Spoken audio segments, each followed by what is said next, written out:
പരമദിവ്യകാരുണ്യത്തിന് ആരാധനയും സ്തുതിയും പുകഴ്ചയും ഉണ്ടായിരിക്കട്ടെ. നല്ല പാല് ഏതാണെന്ന് ചോദിച്ചു കഴിഞ്ഞാൽ മലയാളി ഓട്ടോമാറ്റിക്കായിട്ട് പെട്ടെന്ന് പറയുന്ന സിമ്പിൾ ഉത്തരം എന്താണ്? നല്ല പാല് ഏതാണെന്ന് ചോദിച്ചു കഴിഞ്ഞാൽ ഏത് പാലിനാണ് വെള്ളം കുറവ് അതായിരിക്കും നല്ല പാല്. ഇപ്പം മിൽമ പാല് മറ്റു പാല് ഏജൻസിയൊക്കെ വന്ന കാരണം എല്ലാം കെമിക്കൽ ടെസ്റ്റ് ചെയ്തൊക്കെ പാലിൻ്റെ ചേരുവകയുടെ കണ്ടൻറ്റ് വൈസ് എല്ലാം ടെസ്റ്റ് ചെയ്ത് ആണ് നമുക്ക് തരണത്. എനിവേ പണ്ടൊക്കെ പാലും മെയിൻ കംപ്ലൈൻറ്റ് പാലിൻ്റെ അത് വെള്ളമാണെന്നുള്ളതാണ്. അത് വെള്ളത്തിൻ്റെ അളവ് നമ്മൾക്ക് മനസ്സിലാകാതിരിക്കാൻ വേണ്ടിയാണ് മറ്റൊരു നാട്ടിൽ നിന്ന് വന്നവർ മണ്ണിരയൊക്കെ ഇട്ടുകൊണ്ട് കൊണ്ടുപോകുന്നത്. കൊഴുത്ത് കൊടുത്ത് അങ്ങനെ ഇരിക്കും, വെള്ളമില്ലെന്ന് കൊഴുപ്പ്. അങ്ങനെയാണ് ഇതെല്ലാം. പണ്ട് അരിയിലൊക്കെ ഭയങ്കര കല്ലായിരുന്നു. കല്ല് ചേർക്കാൻ വേണ്ടി മാത്രം കമ്പനികളുണ്ടായിരുന്നു. മുക്കാച്ചാക്ക് അരി വാങ്ങിച്ചിട്ട് കാൽച്ചാക്ക് കല്ല് ചേർത്തിട്ട് മിക്സ് ചെയ്യാൻ വേണ്ടി പ്രത്യേകം ആ സ്ഥലമൊന്നും ഞാൻ പറയണില്ല, പത്രത്തിൽ ഇങ്ങനെ മുഴുവൻ ഈ കല്ല് ചേർക്കുന്ന സ്ഥലങ്ങളെല്ലാം കാണിക്കുമായിരുന്നു. കല്ലിൻ്റെ കാലൊക്കെ ഷോർട്ട് അടിച്ച് ഐസ് വന്നപ്പോഴാണ് ഇപ്പോൾ കല്ലിൻ്റെ കാലമൊക്കെ മാറിയത്, വെള്ളത്തിൻ്റെ കാലം. അപ്പം നമ്മൾ പതുക്കെ പതുക്കെ മെച്ചമായി പല മേഖലകളിലും മെച്ചമായിക്കൊണ്ടിരിക്കുകയാണ്. നമ്മളെ പണ്ട് ചോറെന്ന് പറയുമ്പോൾ അപ്പം തന്നെ കല്ല് കടിച്ചു ആൾക്കാർ നിലയും വിളിച്ചിരിക്കും, ചിലർ ചോറിട്ടും പോകും. ഇതുപോലെ വിശ്വാസത്തിലും കല്ല് കടിക്കണ വിശ്വാസമുണ്ട്. വിശ്വാസത്തിൽ ചില ആൾക്കാരൊക്കെ കല്ല് ചേർത്ത് വെച്ചേക്കും. അതിൻ്റെ അകത്ത് വിശ്വാസത്തിലെ കല്ലെന്താണ്? സംശയം എന്ന് പറയും. സംശയത്തിന് വിശ്വാസത്തിൽ ചോറിൽ കല്ലുള്ളത് പോലെയാണ് വിശ്വാസത്തിലുള്ള കല്ലാണ് സംശയം. എപ്പോഴും നമ്മൾ ശ്രദ്ധിക്കേണ്ട ഒരു വിഷയം, നിങ്ങൾ വിശ്വാസ യാത്ര ചെയ്യുമ്പോൾ ഉടമ്പടി എന്ന് പറയുന്നത് ഏറ്റവും ഷോർട്ട് പീരീഡ് കൊണ്ട് വിശ്വാസത്തിൻ്റെ ഫലം കിട്ടുന്ന ഒരു പ്രെയറാണ് ഉടമ്പടി. പക്ഷേ ആ ഷോർട്ട് പീരീഡിൽ എങ്ങനെയാണ് പെട്ടെന്ന് നമുക്ക് ഈ ഫലം കിട്ടുന്നതിന് രണ്ട് കാരണങ്ങളുണ്ട്. ഒന്ന്, ദൈവം നിങ്ങളുടെ അവിശ്വാസം നോക്കാതെ ദൈവം ഇങ്ങോട്ട് കോൺട്രിബ്യൂട്ട് ചെയ്യും. അത് ആദ്യത്തെ കാലത്തേ ഉള്ളൂ കേട്ടോ.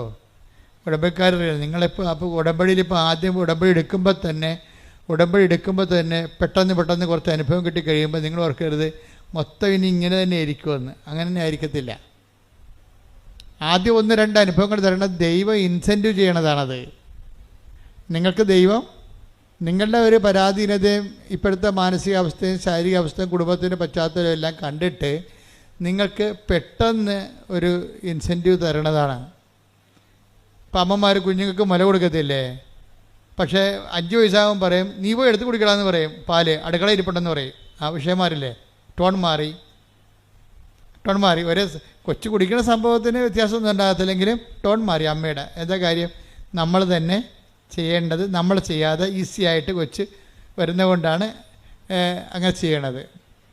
പണ്ടൊക്കെ ചില അമ്മമാർ ഒരു മുഞ്ചെന്ന സാധനം ഉണ്ടായിരുന്നു, അത് അരച്ച് മുലക്കെണ്ണ പുരട്ടും. എന്താ കാര്യം? ചെന്നി നായകം അങ്ങനെയൊക്കെ പുരട്ടുമായിരുന്നു. ഇപ്പം പിന്നെ പെട്ട കാര്യം നിങ്ങൾ കൊടുക്കണില്ലല്ലോ നിങ്ങൾ. അപ്പോൾ എന്താ പ്രശ്നം വെച്ച് കഴിഞ്ഞാൽ അപ്പോൾ കഴിച്ചിട്ട് കൊച്ചു കുടിക്കത്തില്ല. 4 വയസ്സുകാരൊക്കെ പണ്ട് ചില പറയല്ലേ, ചില അമ്മമാർ പറയും ഇപ്പം 4 വയസ്സ് വരെ എൻ്റെ മുല കുടിച്ചാണെന്ന് പറയും. ഇതൊന്നും വിശ്വാസത്തിൽ നടക്കത്തില്ല. വിശ്വാസത്തിൽ ഒരു ടൈം കഴിയുമ്പോൾ ആദ്യത്തെ ഇൻസെൻറ്റീവ് തരും, ബാക്കി പിന്നെ നമ്മളെല്ലാം സ്വന്തമായിട്ട് ഏൺ ചെയ്യണം. അതിനാണ് ഉടമ്പടിയുടെ ബാക്കിയുള്ള സംഭവങ്ങളെല്ലാം ഉള്ളത്. അങ്ങനെയാണ്. ആദ്യം നിങ്ങൾ ഓർക്കരുത്, ആദ്യം കിട്ടണത് തന്നെ ഉടമ്പടിയുടെ അനുഭവമാണെന്ന് നിങ്ങൾ വിചാരിക്കരുത്. എല്ലാം അങ്ങനെയല്ല. ആദ്യം നിങ്ങളുടെ പരുവക്കേട് കണ്ടിട്ടും പരാധീനത കണ്ടിട്ടും ദൈവം കോൺട്രിബ്യൂട്ട് ചെയ്യണതാണ്. എന്ന് വെച്ചാൽ നിങ്ങളൊന്ന് പിടിച്ച് നിൽക്കുക, ഓക്സിജനൊക്കെ ഒന്ന് എടുത്തിട്ട് അല്പമൊക്കെ ബലം പ്രാപിച്ചു കഴിയുമ്പോൾ പിന്നീട് നിങ്ങൾ ഏൺ ചെയ്യണം, സമ്പാദിക്കണം. അതാണ് പറയുന്നത്. ആദ്യം എടുത്തപ്പോൾ തന്നെ ഭയങ്കര അനുഗ്രഹമായിരുന്നു, പിന്നൊരു അനക്കമില്ലാത്ത ദൈവത്തിനല്ല, നിങ്ങൾക്കാണ് അനക്കമില്ലാത്തത്. എന്താ കാര്യം? നിങ്ങൾ ഓർത്ത് ഇതുപോലെ ready to eat instant breakfast പോലെ ഇങ്ങനെ പണം കുലുക്കണ മരം പോലെ ഈ സംഭവം കുലുങ്ങി വീഴത്തില്ല. നിങ്ങളോട് എന്താ പറഞ്ഞിരിക്കണം? അവൻ പറയണ പോലെ ചെയ്യുക. അതാണ് സംഭവം. അപ്പം ആദ്യത്തെ ഒരു ടൈം കഴിയുമ്പോൾ പിന്നെ ഒരു ടഫ് ടൈമാണ്. അപ്പോഴാണ് നിങ്ങൾ ഉടമ്പടി പിന്നെ കിട്ടണതെല്ലാം നിങ്ങളുടെ അവൻ പറയണ പോലെ ചെയ്തതിൻ്റെ പേരിൽ ദൈവം നിങ്ങൾക്ക് നൽകുന്ന ന്യായമായ ആനുകൂല്യങ്ങളായിരിക്കും. ആദ്യത്തേതെല്ലാം ഔദാര്യമാണ്. ഇപ്പം ഗ്രാൻഡായിട്ട് തന്നെയാണത്. അത് തിരിച്ചടക്കേണ്ട കാര്യമില്ലാത്ത പോലെ നമുക്ക് കിട്ടത്തില്ല. അതുപോലെ ഗ്രാൻഡാണ്. പക്ഷേ ഒരു ഒരു ഒരു 1-2 അനുഭവങ്ങൾ കഴിഞ്ഞാൽ പിന്നെ ഈ സാധനം ചിലർക്ക് പെട്ടെന്ന് നിങ്ങൾ സ്വിച്ചിട്ട പോലെ നിൽക്കും. അപ്പം നിങ്ങൾ ഓർക്കും ഉടമ്പടി ഇത്രയേ ഉള്ളെന്ന്. അല്ല, നിങ്ങൾ ഇത്രയേ ഉള്ളൂ. അതാണ് പ്രശ്നം. ഉടമ്പടി ഇത്രയേ ഉണ്ടായിട്ടല്ല, നിങ്ങൾ ഇത്രയേ ഉള്ളൂ. എന്താ കാര്യം? ഇങ്ങനെ ഓസിന് കിട്ടുന്ന കാര്യം അങ്ങോട്ട് വെട്ടി വിഴുങ്ങിയിട്ട് കൈയും കെട്ടി പഴയതുപോലെ ഇരിക്കും. ഇത് വർക്കൗട്ട് ചെയ്യത്തില്ല. എന്താ കാര്യം? ഇനി നിങ്ങളുടെ ഊഴമാണ്. അവൻ പറയണ പോലെ ചെയ്യണ ഊഴമാണ്. അതാരാണ് ദൈവസ്നേഹത്തോടെ ചെയ്യണത്? ദൈവസ്നേഹത്തോടെ ചെയ്യണമെങ്കിൽ ആദ്യം വേണ്ടത് സംശയങ്ങൾ ഇല്ലാത്ത ഒരു വിശ്വാസം രൂപപ്പെടുത്തിയെടുക്കണം. പല ആൾക്കാർക്കും വിശ്വാസമുണ്ട്, പക്ഷേ പകുതി 50% സംശയവും 50% വിശ്വാസമാണ് ഉള്ളത്. അപ്പോൾ നിങ്ങളെപ്പോഴും വിശ്വാസം വർദ്ധിപ്പിക്കാൻ വേണ്ടി പ്രാർത്ഥിക്കും. അങ്ങനെ അത് പ്രാർത്ഥിക്കുന്നത് തെറ്റില്ല. പക്ഷേ നിങ്ങൾ വിശ്വാസത്തിൻ്റെ മാത്രം മെക്കാനിസം കാണിച്ചാൽ റിപ്പയർ ചെയ്താൽ ഈ സാധനം വർക്കൗട്ട് ചെയ്യത്തില്ല. നിങ്ങളെന്താ കാര്യമാണ് അതിൽ നിങ്ങൾ ചെയ്യേണ്ടത്? സംശയം ദൂരീകരിക്കാൻ വേണ്ടി പ്രാർത്ഥിക്കണം. ഈ സംശയം ദൂരീകരിക്കണമെങ്കിൽ എന്ത് ചെയ്യണം? സ്നേഹത്തിൻ്റെ ലെവൽ കൂടിയാൽ മാത്രമേ സംശയം ദൂരീകരിക്കത്തുള്ളൂ. ചില ഭാര്യമാർക്ക് കെട്ടിയകാലം വരെ സംശയമാണ്. എന്താ കാര്യം? ഇവിടെ വർത്തമാന രീതികളൊന്നും അവളോട് ആത്മാർത്ഥത ഉള്ളതായിട്ട് അവൾക്ക് തോന്നിയിട്ടില്ല. എന്താ പ്രശ്നം? അങ്ങനെ വരാൻ കാര്യം അതാ. ചില ഭാര്യമാർക്കും തിരിച്ചു വരും, ഭർത്താക്കന്മാർക്കും തിരിച്ചു വരും. ഇങ്ങനെ സംശയം വെച്ച് കഴിഞ്ഞാൽ ഈ സ്നേഹം കുറയുന്ന പോലെ അവർക്ക് തോന്നിയാൽ പിന്നെ സംശയം കൂടിക്കൊണ്ടേയിരിക്കും. ഡിമാൻഡുകൾ ചില ലേഡീസ് എപ്പോഴും പറയത്തില്ലേ, അത് വാങ്ങിക്കണം ഇത് വാങ്ങിക്കണം എന്ന്. കാര്യമൊന്നും ഉണ്ടാകത്തില്ല, അവർക്ക് ആവശ്യമില്ലായിരിക്കും, എന്തായാലും മേടിക്കണമെന്ന് പറയുന്നത്. സ്നേഹമാണ്, ലവ് ലെവലാണ് വർദ്ധിപ്പിക്കേണ്ടത്. ഉടമ്പടിയുടെ ഒരു ജീവശാസ്ത്രം, ബയോളജി ഓഫ് ദി കവനൻറ്റ്, അതിൻ്റെ ഗ്രോത്ത് വരുന്ന, അത് വളർന്നു വരുന്ന ഒരു ജീവശാസ്ത്രം അങ്ങനെയാണ്. സംശയങ്ങൾ കുറഞ്ഞുകൊണ്ടിരിക്കാൻ നോക്കുമ്പോൾ അതിന് സംശയം കുറയ്ക്കണമെന്നല്ല പ്രാർത്ഥിക്കേണ്ടത്. പറഞ്ഞത് എന്താണ്? സ്നേഹം കൂട്ടണമേ. പക്ഷെ സ്നേഹത്തിനൊരു കുഴപ്പമുണ്ട്. ഞാൻ സ്നേഹിക്കുന്നു എന്ന് പറഞ്ഞാലൊന്നും ദൈവം ഏക്കത്തില്ല. ഇന്നല്ലെങ്കിൽ നാളെ തെളിയിക്കാൻ പറയും. അങ്ങനെയാണ് 3 പ്രാവശ്യം പത്രോസിനോട് ചോദിച്ചു. അപ്പോൾ പത്രോസ് അവസാനം പറഞ്ഞു, സ്നേഹിക്കുന്നു അങ്ങേക്കെല്ലാം അറിയാമല്ലോ, എന്നാൽ തല കിഴക്കാൻ പാട് മരിക്കാൻ പറയും. അപ്പോൾ പണി കിട്ടും. മനസ്സിലായില്ലേ? സ്നേഹിക്കുന്നു പത്രോസ് 3 പ്രാവശ്യം പറഞ്ഞ്. പക്ഷേ തൽക്കാലത്തൊക്കെ ആ പാഠം അവിടെ വെച്ച് ആ ടെസ്റ്റ് അവിടെ വെച്ച് അവസാനിക്കുകയാണ്. പക്ഷേ അത് കർത്താവ് പറയും, നീ പറഞ്ഞൊക്കെ ഞാൻ അംഗീകരിച്ചു, പക്ഷേ ഇതിനൊരു ടെസ്റ്റുണ്ട്. അതെന്താണ്? എനിക്കിട്ട കുരിശ് തല കിഴക്കാൻ പാടാതെ നിനക്കിട്ടും. അപ്പം നീ എന്ത് പറയും? അതാണ് സ്നേഹം. ചെല്ലണതല്ല, ചെയ്യണതാണ് സ്നേഹം. മനസ്സിലായില്ല? അതുകൊണ്ടാണ് അവൻ പറയണ പോലെ ചെയ്യാൻ പറയണത്. കർത്താവിൻ്റെ നാമത്തിൽ അവൻ്റെ സ്നേഹത്തെ പ്രതി നമ്മൾ എന്ത് ചെയ്തു എന്നാണ് ദൈവം നോക്കണത്. പ്രാർത്ഥിക്കുക. കർത്താവായ ദൈവമേ, നിന്റെ സ്നേഹത്തിൽ വളരാൻ, വിശ്വാസത്തിൽ ഉയരാൻ, സംശയം കുറക്കാൻ എന്നെ സ്നേഹത്തിന്റെ പ്രവൃത്തികളുടെ സുവിശേഷത്തിന്റെ സാക്ഷികളാക്കണമേ.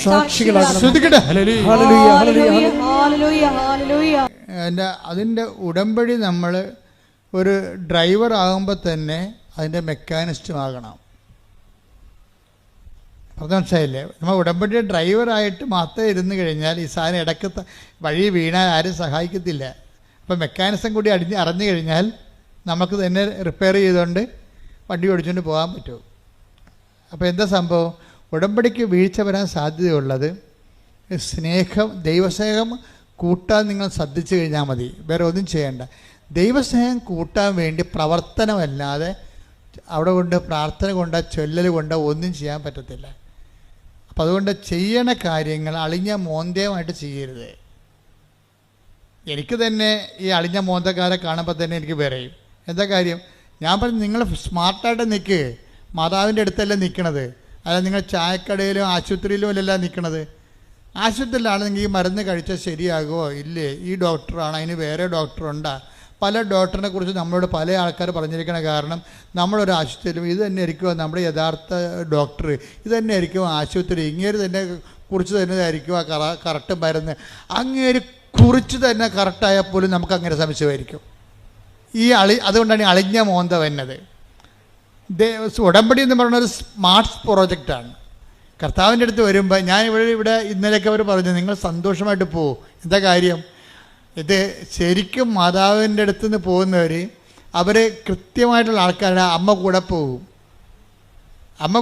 കാര്യം നിങ്ങളുടെ ചില ആൾക്കാരുടെ കൂടെ വരാത്തതിൻ്റെ കാര്യം നിങ്ങൾ അളിഞ്ഞ മോന്തയായിട്ട് വരണേ, ചത്തവൻ്റെ വീട്ടിൽ മരിച്ചവരിക്കണവർ അടുത്ത ആൾ അങ്ങോട്ട് പോവുകയും ചെയ്യും. ഇതെല്ലാം മാതാവ് കാണുന്നുണ്ടല്ലേ.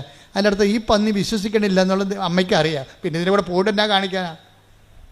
അതാണ് നിൻ്റെ കൂടെ വന്നിട്ട് എന്നാ കാണിക്കാനാണ്. പക്ഷെ നിനക്ക് നല്ല ദൈവസ്നേഹമുണ്ട്, നല്ല പ്രത്യാശ ഉണ്ട്. കഴിഞ്ഞ ദിവസങ്ങളിലേ അമലു എന്നും പറഞ്ഞൊരു കുഞ്ഞു സാക്ഷ്യം പറഞ്ഞ അമലുവിൻ്റെ സാക്ഷ്യം എന്ന് പറഞ്ഞത് അമലു ഉള്ളതുപോലെ മാതാവിനോട് പറയുന്ന ആളാണ്. അമൽ പറഞ്ഞു 10 കൊല്ലമായിട്ട് മക്കളില്ലേ ആളിന്.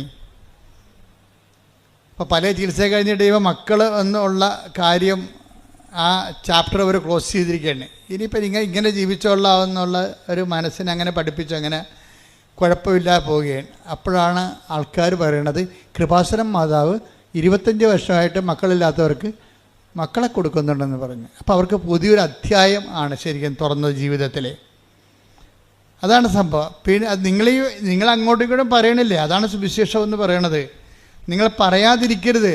നിങ്ങൾക്ക് പറയാൻ കഴിവുണ്ടെന്നും നിങ്ങൾക്ക് പറയാൻ കഴിയുമെന്നും ഒക്കെ അമ്മയ്ക്കറിയാം. ഇവിടുത്തെ നിങ്ങൾ പണി മേടിക്കാൻ പോണ എപ്പോഴാണെന്ന് അറിയാമോ? നിങ്ങൾക്ക് എളിഞ്ഞിട്ടുണ്ട്. അത് നിങ്ങളുടെ പഴയ ഹിസ്റ്ററിയും ദൈവത്തിന് അറിയാം. നിങ്ങൾ പണി മേടിക്കണ വഴികൾ ഞാൻ പറയുകയാണേ.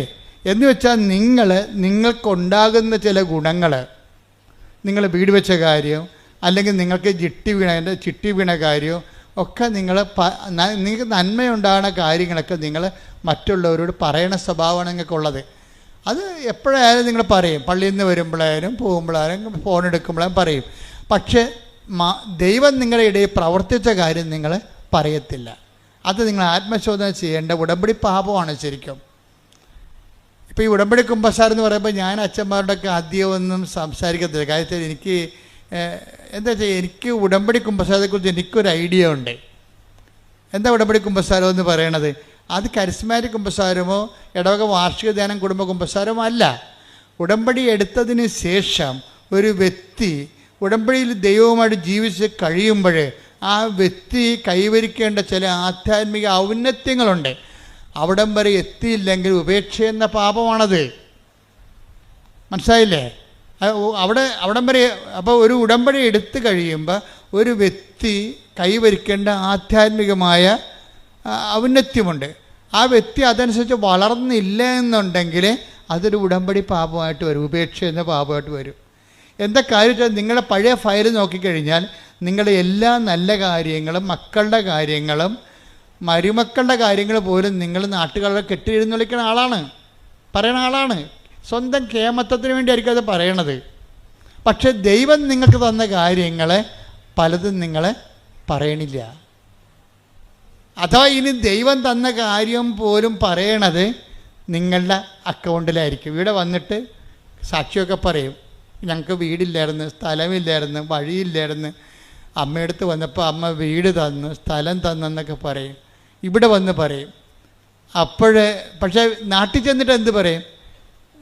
യൂട്യൂബിൽ ഈ സാധനം വന്ന കാര്യം നാട്ടുകാരറിഞ്ഞ കാര്യം നിങ്ങൾക്കറിയത്തില്ല. നിങ്ങളെ പഴയ സ്വഭാവം അനുസരിച്ച് നാട്ടുകാരോട് പറയും, ഭയങ്കര കഷ്ടപ്പെട്ടാണെങ്കിൽ ഞാൻ മുണ്ട് മുറുക്കി കൊടുത്താണെങ്കിൽ ഒരു വീട് വാങ്ങിച്ച്. അപ്പോൾ മുണ്ട് മുറുക്കി കൊടുത്തത് നിങ്ങൾ, മാതാവ് ഞൊട്ടി. അല്ല സംഭവം ഇതാണ്. ഒരു സാധനത്തിൻ്റെ വേർഷം കൂടെ കണ്ടില്ലേ? അതാണ് ഞാൻ പറയും, ഓർഡർ അമ്മാവ ആളറിയാം. അത് ഞാനല്ല പറയണത്, പുള്ളിക്കാരത്തി പറഞ്ഞോളൂ. ആളെ കാണുമ്പോൾ തന്നെ പറയും. ചുമ്മാ ഉടായ്പാണ്, അനുഗ്രഹം അടിച്ചു മാറ്റാൻ വന്നിരിക്കുകയാണ്, കിട്ടിക്കഴിഞ്ഞാൽ അത് അവളുടെ അക്കൗണ്ടിൽ മാത്രമേ അവൾ കെട്ടി എഴുന്നള്ളിക്കത്തുള്ളൂ എന്നറിയാം. ഇങ്ങനെയുള്ള അഭ്യാസം ഉടമ്പടി നടക്കത്തില്ല. അതുകൊണ്ട് സത്യസന്ധരായിരിക്കാൻ നോക്കുക, പ്രാർത്ഥിക്കുക. കർത്താവായ ദൈവമേ, കർത്താവായ ദൈവമേ, സത്യസന്ധമായി സത്യസന്ധമായി നീ തന്ന നന്മകളെ എടുത്തുയർത്തി പൊതുജനങ്ങൾക്ക് കൈമാറിക്കൊണ്ട് സുവിശേഷമാകുവാനും സുവിശേഷമേകുവാനും എന്നെ അങ്ങയുടെ രക്ഷയുടെ സാക്ഷിയാക്കണമേ. രക്ഷയുടെ സാക്ഷിയാക്കണമേ. മറ്റുള്ളവരുടെ മുമ്പിൽ നീ തന്ന നന്മകൾ പ്രകീർത്തിക്കുവാൻ, ധൈര്യത്തോടെ പ്രഘോഷിക്കുവാൻ ഈ ആരാധനയിലൂടെ ഞങ്ങളെ. ഇപ്പോൾ ഉടമ്പടി ഒരു ടൈം ബൗണ്ട് ആയിട്ടുള്ള പ്രെയറാണ്. 90 ദിവസമാണ് ഫസ്റ്റ് യൂണിറ്റ് എന്ന് പറയണത്. First unit. അപ്പോൾ 90 ദിവസത്തിനുള്ളിൽ നിങ്ങൾക്ക് എന്ത് സംഭവിക്കുന്നു എന്നുള്ളതല്ല വിഷയം. ക്യാഷ് ആൻഡ് കൈൻഡായിട്ട് എന്ത് സംഭവിക്കുന്നു എന്നുള്ളതല്ല, ദൈവവും നിങ്ങളും തമ്മിലുള്ള ബന്ധത്തിൽ എന്ത് സംഭവിക്കുന്നു. ഇപ്പം ഞാൻ അവളുടെ മഞ്ജുഷയുടെ അമലുവിൻ്റെ കാര്യം പറഞ്ഞില്ലേ, അമലു പെട്ടെന്നാണ് മാതാവുമായിട്ട് നല്ല സീരിയസ് റിലേഷനിൽ വന്നത്. എന്നിട്ട് മാതാവിനോട് പറഞ്ഞ എന്താ, കഴിഞ്ഞ ഡിസംബറിൽ അമലു വന്നിട്ട് പറഞ്ഞ്, അമ്മേ ഇത് ഡിസംബർ മാസമാണ്, it is a holy month, വളരെ വിശുദ്ധമായൊരു മാസമാണ്, അമ്മയ്ക്ക് ഈശോനെ കിട്ടിയ മാസമാണ്, എനിക്ക് ഒരു കുഞ്ഞിനെ തരണം. കണ്ട എന്ത് സിമ്പിളാണ് ആ പ്രെയർ.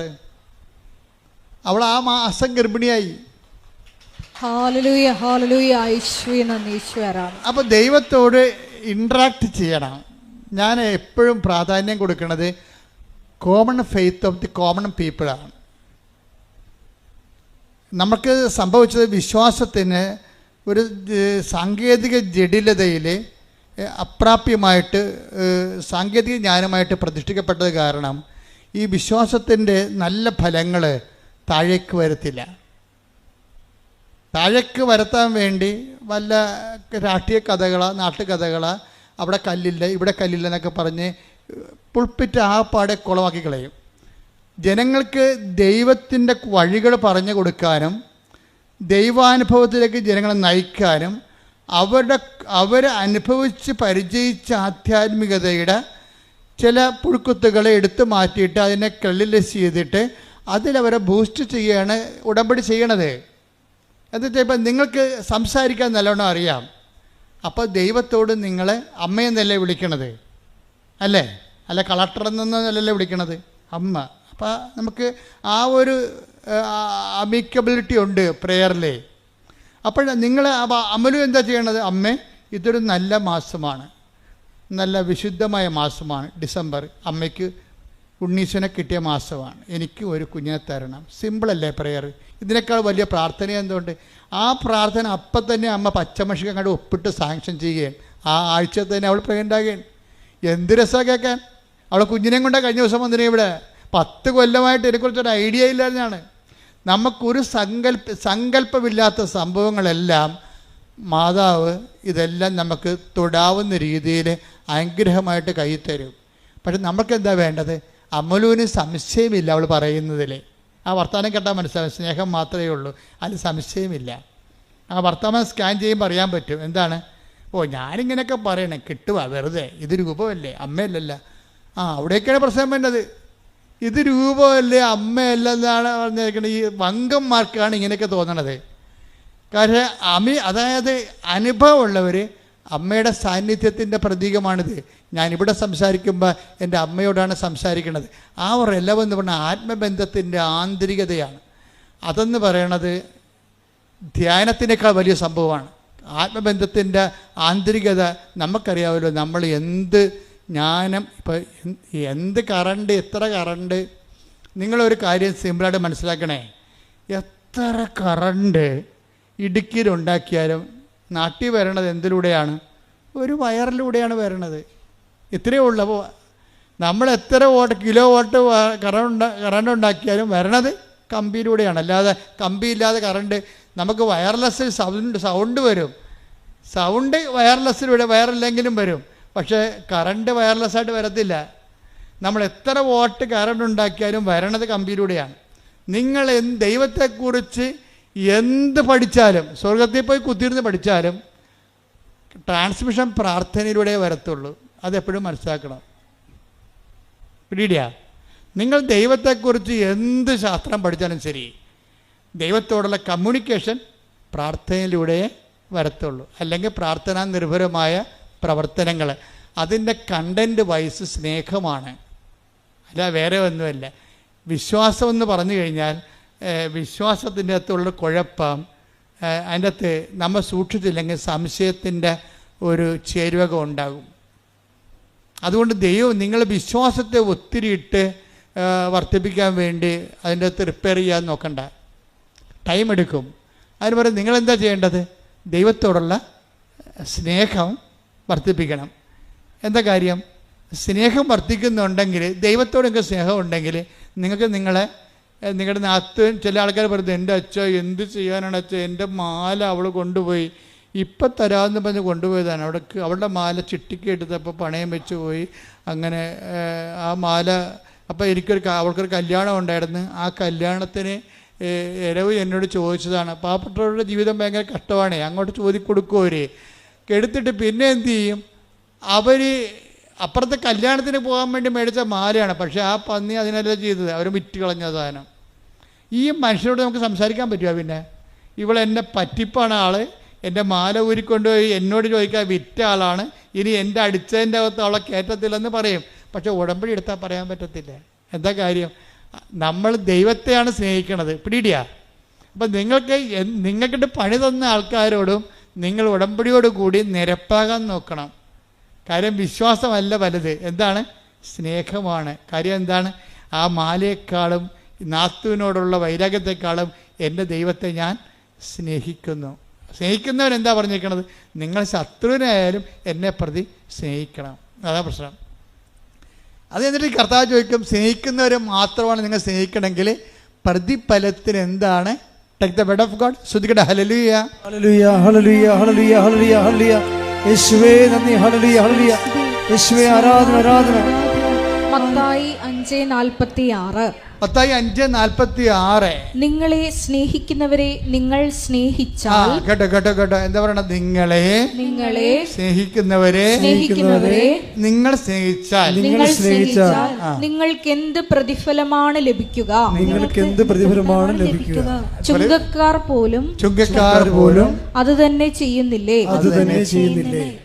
അതെന്താ സംഭവിച്ചു കഴിഞ്ഞാല്, ഈ ചുങ്കക്കാരാണെങ്കിൽ പോലും അവര് സ്നേഹിക്കുന്നവർക്ക് തന്നെ അവർ അങ്ങോട്ടും ഇങ്ങോട്ടും സ്നേഹിക്കുന്നുണ്ട്. പക്ഷെ അതിന് ദൈവത്തിൻ്റെ തിരുസന്നിധിയിൽ നിന്ന് നമുക്ക് റിവാർഡൊന്നുമില്ല. പ്രതിഫലം എന്ന് പറഞ്ഞാൽ ആര് തരേണ്ടതാണ്? ഇതാ ഞാൻ വരുന്നു, എൻ്റെ പ്രതിഫലവും കൊണ്ട് വരുന്നു എന്നാണ് പറയണത്. കൃപയുടെ അവസാന കാലത്തിൻ്റെ വരവിന്, അവസാന കാലത്തെ വരവിൽ പറയണത്, ഇതാ ഞാൻ വരുന്നു, എൻ്റെ പ്രതിഫലവും കൊണ്ടുവരുന്നു, അഥവാ എൻ്റെ സമ്മാനവും കൊണ്ടുവരുന്നു. അപ്പോൾ അതാരാണ്? ദൈവത്തിൽ നിന്ന് ലഭിക്കുന്നതാണ് പ്രതിഫലം എന്ന് പറയണത്. ദൈവത്തിൽ നിന്ന് ലഭിക്കുന്നതിനാണ് പ്രതിഫലം എന്ന് പറയണത്. അതെങ്ങനെ കിട്ടണത് നമുക്ക്? അത് നമുക്ക് കിട്ടണം, നിങ്ങളെ സ്നേഹിക്കുന്നവരെ മാത്രം നിങ്ങൾ സ്നേഹിച്ചാൽ ദൈവത്തിൽ നിന്നൊന്നും പ്രതീക്ഷിച്ചിട്ട് കാര്യമില്ല. ഓക്കെ അല്ലേ?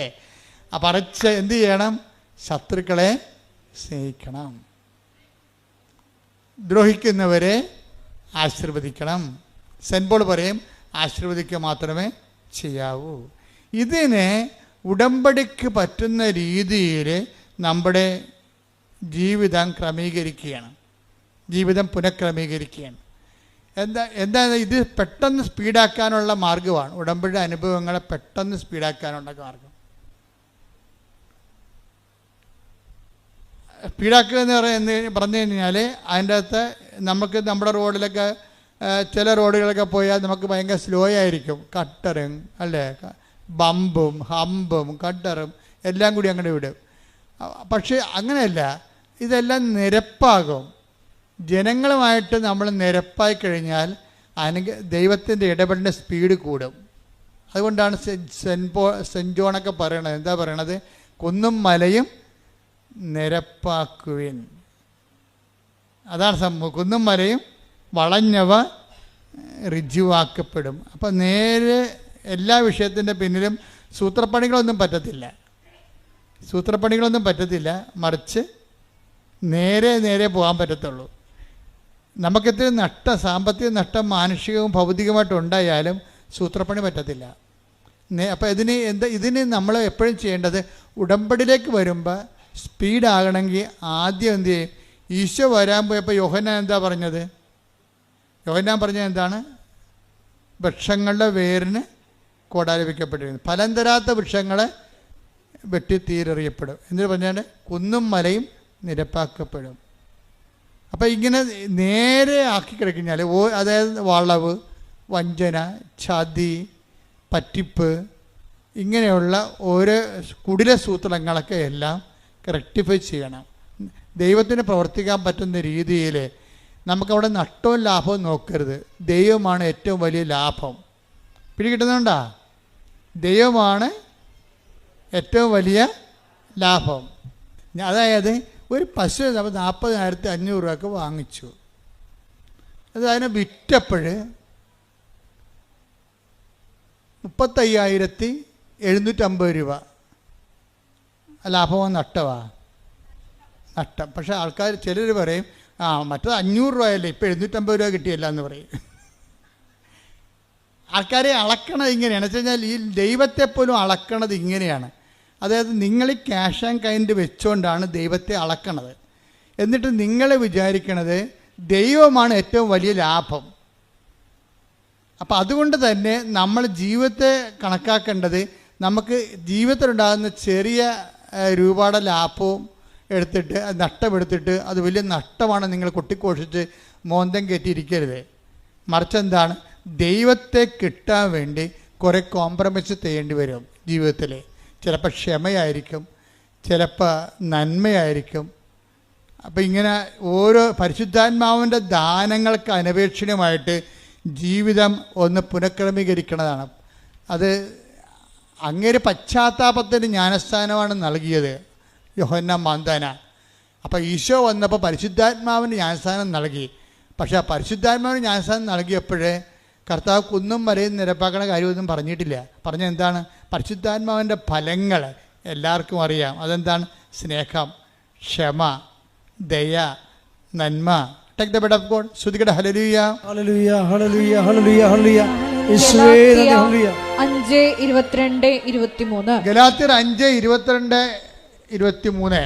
എന്നാൽ ആത്മാവിന്റെ ഫലങ്ങൾ സ്നേഹം, ആനന്ദം, സമാധാനം, ക്ഷമ, ദയ, നന്മ, വിശ്വസ്തത, സൗമ്യത, ആത്മസംയമനം ഇവയാണ്. ഇതെന്ത് വരുന്ന വെച്ചാൽ ഇതിനകത്ത് ഇപ്പോൾ പ്രത്യാശ നമ്മളെ നിരാശരാക്കുന്നില്ല. റോമ 5:5 വായിച്ചേ. ഈ റോമ 5:5 ഗലാത്യർ 5:22 നമ്മൾ കണക്ഷൻ ഉണ്ടെന്നാണ് ഇപ്പോൾ പരിശുദ്ധാത്മാവ് നൽകുന്ന സൂചന. ഗലാത്യർ 5 റോമ 5:5 റോമ 5:5. പ്രത്യാശ നമ്മെ നിരാശരാക്കുന്നില്ല. ഒന്ന് പറഞ്ഞ പ്രത്യാശ നമ്മളെ നിരാശരാക്കുന്നില്ല.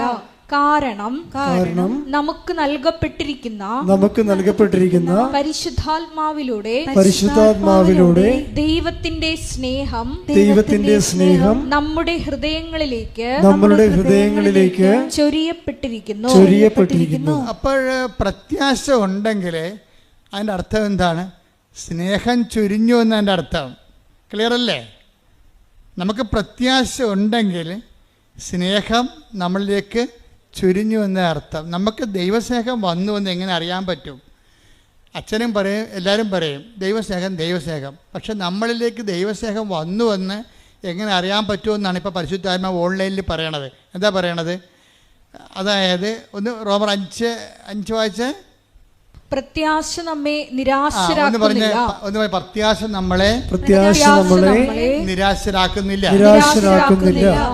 കാരണം നമുക്ക് നൽകപ്പെട്ടിരിക്കുന്ന പരിശുദ്ധാത്മാവിലൂടെ ദൈവത്തിന്റെ സ്നേഹം നമ്മുടെ ഹൃദയങ്ങളിലേക്ക് ചൊരിയപ്പെട്ടിരിക്കുന്നു. അപ്പൊ നമ്മൾക്ക് ഒരു വിഷയത്തിൽ പ്രത്യാശ ഉണ്ടെന്ന് വെച്ചാൽ അതിന്റെ അർത്ഥം എന്താണ്? പരിശുദ്ധാത്മാവ് നമ്മൾ നിറഞ്ഞു എന്നതിൻ്റെ അർത്ഥം. പറഞ്ഞിരിക്കുന്നു.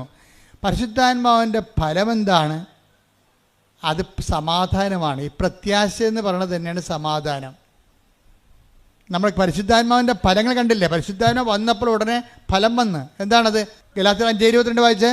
ഗലാത്യ 5:22-23. ഗലാത്യർ 5:22-23. എന്നാൽ ആത്മാവിന്റെ ഫലങ്ങൾ സ്നേഹം, ആനന്ദം, സമാധാനം, ക്ഷമ. ഇത് കണ്ട, അതായത് സ്നേഹം, പറഞ്ഞേ, സ്നേഹം, ആനന്ദം, സമാധാനം, ക്ഷമ. ഈ സമാധാനവും ക്ഷമയും എന്തിനുള്ളതാണ്? അത് തന്നെയാണ് ഈ പ്രത്യാശയുടെ കടുപ്പിച്ചിരിക്കുന്ന മനോഗുണങ്ങളെന്ന് പറയണത്. അതായത് നമ്മൾക്കൊരു വിഷയത്തിൽ പ്രത്യാശ ഉണ്ടെങ്കിൽ നമുക്കെന്തുണ്ടാകും? സമാധാനം ഉണ്ടാകും. പ്രത്യാശ ഉണ്ടെങ്കിൽ നമുക്കെന്തുണ്ടാകും? സമാധാനം ഉണ്ടാകും. ഈ പ്രത്യാശ സമാധാനം ഉണ്ടാകുമ്പോഴേ സ്വാഭാവികമായിട്ട് നമുക്ക് സമാധാനം കഴിഞ്ഞുള്ള ഫലം എന്താണ്? ക്ഷമയാണ്. ക്ഷമ എന്താണ്? കാത്തിരിക്കുന്ന സ്നേഹമാണ് ക്ഷമ. ആരുടെ കാത്തിരിക്കുന്ന സ്നേഹം? ദൈവത്തിൻ്റെ സ്നേഹത്തെ കാത്തിരിക്കുന്നു. മനസ്സിലായില്ലേ? കാത്തിരിക്കുന്ന സ്നേഹത്തിനാണ് ക്ഷമയെന്ന് പറഞ്ഞാൽ. അല്ല ഗാന്ധിജി പറയുന്ന വെജിറ്റബിൾ കഴിക്കുന്ന ആൾക്കാരുടെ ക്ഷമയല്ല. ഇപ്പോൾ ഒരു സായിപ്പ് പുസ്തകം വായിച്ചുകൊണ്ടിരുന്നപ്പോൾ ഗാന്ധി വന്ന് സൗത്ത് ആഫ്രിക്കയിൽ ഗാന്ധിയുടെ കൂടെ ഇരുന്നെന്ന് പറഞ്ഞില്ലേ? അപ്പോൾ ഉടനെ വെള്ളക്കാരൻ്റെ കൂടെ കറുത്തവൻ ഇരുന്ന് കഴിഞ്ഞപ്പോൾ ഉടനെ അയാൾ അടിച്ചെന്ന് പറഞ്ഞ്. അപ്പോൾ അടിച്ചെന്ന് പറഞ്ഞപ്പോൾ ഗാന്ധി സൗമ്യമായെന്ന് പറഞ്ഞ്, ശാന്തമായെന്ന് പറഞ്ഞ്. അതൊരു ക്ഷമയാണ്. അതിന് വെജിറ്റബിൾ ക്ഷമയെന്ന് പറയും. എന്ന് വെച്ച് കഴിഞ്ഞാൽ പച്ചക്കറി മാത്രം കഴിച്ച് ജീവിക്കുന്നവർക്ക് സ്വാഭാവികമായിട്ട് ക്ഷമയുണ്ടാകും. പന്നി ഇറച്ചിയും പശു ഇറച്ചി കഴിക്കുന്നവർക്ക് ചൂടുണ്ടാകും. അത് നമ്മുടെ ബോഡിയും നമ്മൾ കഴിക്കുന്ന ആഹാരവും ശരീരത്തിൻ്റെ ചൂടും അവൻ്റെ പ്രവർത്തനങ്ങളും തമ്മിൽ വ്യത്യാസമുണ്ട്. ഇന്ത്യ ഓരോരുത്തർ യുദ്ധത്തിന് പോയിട്ടില്ലല്ലോ. അവരോടത്തും പോയാ? ഇന്ന് വരെ ഇന്ത്യക്കാരൻ യുദ്ധത്തിന് പോയിട്ടില്ല. നമ്മുടെ മേക്കെട്ട് കയറാൻ വന്നിട്ടേ ഉള്ളൂ. നമ്മളെന്താ യുദ്ധത്തിന് പോകാഞ്ഞത്? നമ്മുടെ സസ്യബുക്കുകളാണ്. ബേസിക്കായിട്ട് സസ്യബുക്കുകളാണ്. 5000 കുറച്ച് ചരിത്രം എടുത്താൽ ഓരോരുത്തരും പോയി ആക്രമിച്ച് ആരെങ്കിലും വന്നപ്പോൾ അളമുട്ടിയ തിരിഞ്ഞ് കടിക്കുമെന്ന് പറഞ്ഞാൽ നമ്മുടെ വായി കയറി പല്ലുണ്ടാന്ന് നോക്കിയപ്പോൾ കടിച്ചെന്നല്ലാതെ അങ്ങോട്ട് കയറി കാച്ചിട്ടില്ല. അപ്പം അങ്ങനെ സസ്യബുക്കുകൾക്ക് സ്വാഭാവികമായൊരു ക്ഷമ ഉണ്ടാകും. ആ ക്ഷമയല്ല പരിശുദ്ധാത്മാവിൻ്റെ ക്ഷമ. തെറ്റിദ്ധരിക്കരുത്. പരിശുദ്ധാത്മാവിൻ്റെ ക്ഷമയെന്ന് പറയണത് പച്ചയിറച്ചി കഴിച്ചാലും എന്താണ് കിട്ടണത്? കഴിക്കാതെ ജീവിക്കാൻ പറ്റുമോ? ചൈനയിലെ ആൾക്കാർ പാമ്പ് തിന്നുന്നുണ്ട്, പട്ടിയെ തിന്നേണ്ട ആൾക്കാർ വരെ ഉണ്ട്. അവിടെ അതേ കിട്ടത്തുള്ളൂ. പറഞ്ഞിട്ട് വല്ല കാര്യമുണ്ടോ? എന്താണ് കിട്ടണത് അത് തിന്ന് അവൻ ജീവിക്കുകയാണ് അവിടെ. അപ്പോൾ അതേസമയം തന്നെ ഈ ഭക്ഷണകാര്യങ്ങളിൽ വരുന്ന ക്ഷമയെക്കുറിച്ചുള്ള പരിശുദ്ധാത്മാവ് പറയണത് ദൈവസ്നേഹം നിറയുമ്പോൾ ഇപ്പം ഈ ആംഗ്ലോ സാക്സൺസ് എന്ന് പറയുന്ന ഇംഗ്ലീഷുകാരൻ്റെ അവരുടെ വർഗം ഏതാണ്? ആംഗ്ലോ സാക്സൺസ് ആണ്. ഈ ആംഗ്ലോ സാക്സൺസ് ആരായിരുന്നു? കാനിബാൽസ് ആയിരുന്നു. മനുഷ്യനെ തിന്നുന്ന, അങ്ങോട്ടും ഇങ്ങോട്ടും പിടിച്ചു തിന്നുന്ന ആൾക്കാരായിരുന്നു. ഒരു 10,000-10,000 കൊല്ലം മുമ്പ് അങ്ങോട്ടും ഇങ്ങോട്ടും പിടിച്ചു തിന്നുന്ന ആൾക്കാരായിരുന്നു ഇംഗ്ലീഷുകാർ. കാനിബാൽസ് ആയിരുന്നു. പക്ഷേ ഈ കാനിബാൽസിൽ നിന്നാണ് പിന്നീട് ഫാദർ ഡാമേനും മദർ തെരേസ ഒക്കെ ഉണ്ടാകണത്. അത് സുവിശേഷം ഉണ്ടാക്കിയാണ്, അല്ല പച്ചക്കറി നിന്നും ഉണ്ടാക്കിയതല്ല. പിടിയിട്ടില്ലേ? ഈ പരസ്പരം പിടിച്ചു തീരുന്ന ഒരു ജനതയാണ് സുവിശേഷം, ബൈബിള്, ഫാദർ ഡാമേനെയും അതുപോലെ തന്നെ അസിസി പുണ്യാളനെയും അതുപോലെ തന്നെ മദർ തെരേസനെ ഉണ്ടാക്കിയിരിക്കുന്നത്. എന്ന് വെച്ച് നരഭോജികളെയാണ് അവസാനം നരന്മാർക്ക് വേണ്ടി ഭോജനമായി തീരുന്ന വ്യക്തികളായിട്ട് ബൈബിൾ കൺവേർട്ട് ചെയ്യണത്. ഇത് ഭക്ഷണപാനീയങ്ങൾ കൊണ്ടും അനുഷ്ഠാനക്രമങ്ങൾ ഉണ്ടാക്കിയതല്ല. പരിശുദ്ധാത്മാവ് നിറയുമ്പോൾ, ഒരു വ്യക്തിക്ക് നിറയുമ്പോൾ ഉണ്ടാകുന്ന വ്യത്യാസങ്ങളാണ് ഉണ്ടാകുന്നത്. ഇതിനെ നാഗാലാൻഡിലൊക്കെ നമ്മൾ ചെല്ലുമ്പോൾ കാണുന്നത് എന്താ? പണ്ടത്തെ നാഗാലാൻഡുമാരുടെ ചരിത്രം എന്താ? ഇപ്പോഴും ചിലരന്മാർ കണ്ട് നാഗൻസിൻ്റെ കഴുത്തിലൊക്കെ, പഴയ നാഗൻസിൻ്റെ കഴുത്തിലൊക്കെ 25 തലയോട് 35 തലയോടൊക്കെ മാല പോലെ കോർത്തിട്ടിരിക്കുകയാണ്. എന്താ കാര്യം? അവൻ എത്ര പേരെ കൊന്നിട്ടുണ്ടോ അതാണ് അവൻ്റെ ബലം. ഇപ്പം ഗുണ്ടകളൊക്കെ എന്ന് പറഞ്ഞാൽ എത്ര പേരെ തട്ടിയിട്ടുണ്ട്, അതല്ല അവരുടെ ബലം. അപ്പം അങ്ങനെയുള്ള നാഗന്മാരാണ് ഇന്ന് സുവിശേഷം സ്വീകരിച്ചിട്ട് സുവിശേഷ പ്രവർത്തനമായിട്ട് മാറണത്. എന്തിൻ്റെ ഗുണമാണത്? ഭക്ഷണത്തിൻ്റെ. ആ പഴയ ഭക്ഷണത്തിൻ്റെ അവരിപ്പോൾ പട്ടിയിറച്ചി ഇപ്പോൾ തിന്നുന്നുണ്ട്. പക്ഷെ ഭക്ഷണമല്ല ഇവിടുത്തെ പ്രശ്നം. എന്താ കാര്യം? അവർ ഭക്ഷിക്കാനുള്ള സംഭവം ഭക്ഷിച്ചു. എന്താണ്? കർത്താവിൻ്റെ ശരീരം, യഥാർത്ഥ വചനം ഭക്ഷിച്ച് കഴിയുമ്പോൾ പരിശുദ്ധാത്മാവ് ഇറങ്ങി വരും. വചനം നിങ്ങൾ പ്രാവർത്തികമാക്കി കഴിയുമ്പോൾ അത് ഭക്ഷിച്ചതിന് തുല്യമാണ്. അപ്പോഴെന്ത് ചെയ്യും? നിങ്ങൾ പരിശുദ്ധാത്മാവ് നിങ്ങളിലേക്ക് വരും. അപ്പോൾ നിങ്ങൾ എന്ത് പറ്റും? പരിശുദ്ധാത്മാവിൻ്റെ ഫലങ്ങളുണ്ടാകും. അതെന്താണ്? സമാധാനം, പിന്നെ എന്താണ്? ക്ഷമ എന്ന് വെച്ചാൽ കാത്തിരിക്കുന്ന സ്നേഹം. ആരുടെ സ്നേഹമാണ്? എൻ്റെ ദൈവത്തിൻ്റെ സ്നേഹം. എൻ്റെ ജീവിതത്തിൽ കർത്താവ് ഇടപെടാൻ പോകുന്നു. പക്ഷേ എൻ്റെ മക്കളെ, ഞാനൊരു കാര്യം നിങ്ങളോട് തുറന്ന് പറയണം കേട്ടോ. ഈ സ്നേഹം, ക്ഷമ അല്ലെങ്കിൽ സമാധാനം എന്ന് പറയണത് വരാൻ പോകുന്ന കാര്യങ്ങളെ കുറിച്ചുകൊണ്ട് പരിശുദ്ധാത്മാവ് നമുക്കൊരു നോട്ട് തരും. അങ്ങനെയാണ് നമുക്ക് സമാധാനം ഉണ്ടാകണത്. സുവിശേഷ സമാധാനം എന്ന് പറഞ്ഞാൽ അതാണ്. എന്ന് വെച്ചാൽ നമ്മൾ സുവിശേഷം ജീവിച്ച് കഴിയുമ്പോൾ, ദൈവത്തിൻ്റെ സ്നേഹത്തിൻ്റെ വക്താക്കളായി കഴിയുമ്പോൾ, പരിശുദ്ധാത്മാവ് വരാൻ പോകുന്ന കാര്യങ്ങളെക്കുറിച്ച് നമുക്കൊരു നോട്ട് തരും. അങ്ങനെയല്ല നമുക്ക് കാത്തിരിക്കുന്ന സ്നേഹമല്ലേ സമാധാനം. അപ്പം നമുക്ക് സംഭവിക്കാൻ പോകുന്ന കാര്യങ്ങളെക്കുറിച്ച് നമ്മൾക്ക് പരിശുദ്ധാത്മാവ് ഒരു നോട്ട് തരുമ്പോൾ നമ്മൾ സമാധാനമായിട്ടിരിക്കും. അതുകൊണ്ടാണ് ഇസ്രായേൽക്കാർ അങ്ങോട്ടും ഇങ്ങോട്ടും കാണുമ്പോഴും, ചിലർ മുസ്ലിംസ് അങ്ങോട്ടും ഇങ്ങോട്ടും കാണുമ്പോഴൊക്കെ ഈ സലാമൊക്കെ പറയും, ഷാലോം എന്ന് പറയും. ഈശോ തന്നെ പ്രത്യക്ഷപ്പെട്ട് കഴിഞ്ഞപ്പോൾ അലക്കുസ്ലാമ എന്ന് പറയും. എന്താണ്? സമാധാനം എന്നാണ്. എന്ന് വെച്ചാൽ വരാൻ പോകുന്ന ഈ പരിശുദ്ധാത്മാവിനെ കാത്തിരിക്കുക എന്നതിൻ്റെ അർത്ഥം. അലക്കുസ്ലാമ, നിങ്ങൾക്ക് സമാധാനം എന്ന് വെച്ചതിൻ്റെ അർത്ഥമാണ്. പിന്നെ എന്താ പറയുക? അലക്കുസ്ലാമ എന്ന് ഈശോ 7 പ്രാവശ്യം പറയും. 7 പ്രാവശ്യം പറഞ്ഞതിന് ശേഷം എന്താ പറയണത്? സ്ലാമ എന്ന് വെച്ച് കഴിഞ്ഞാൽ സമാധാനം, എന്ന് വെച്ച് കഴിഞ്ഞാൽ കാത്തിരിക്കുന്ന സ്നേഹം. ദൈവത്തിൻ്റെ പരിശുദ്ധാത്മാവ് നിങ്ങളിലേക്ക് വരാൻ പോകുന്നു. അപ്പോൾ സ്ലാമ എന്ന് ഈശോ പറഞ്ഞതിന് ശേഷമാണ് പറയണത്, ഞാൻ എൻ്റെ പിതാവിനോട് ചോദിക്കുകയും നിത്യം നിങ്ങളോടുകൂടി ആയിരിക്കുവാൻ മറ്റൊരാശ്വാസകനെ നിങ്ങൾക്ക് അയച്ചു തരികയും ചെയ്യും. ആശ്വാസകൻ എന്ത് ചെയ്യും? കർത്താവ് പറഞ്ഞിട്ടുണ്ട്, വരാൻ പോകുന്ന കാര്യങ്ങൾ നിങ്ങളോട് സംസാരിക്കും.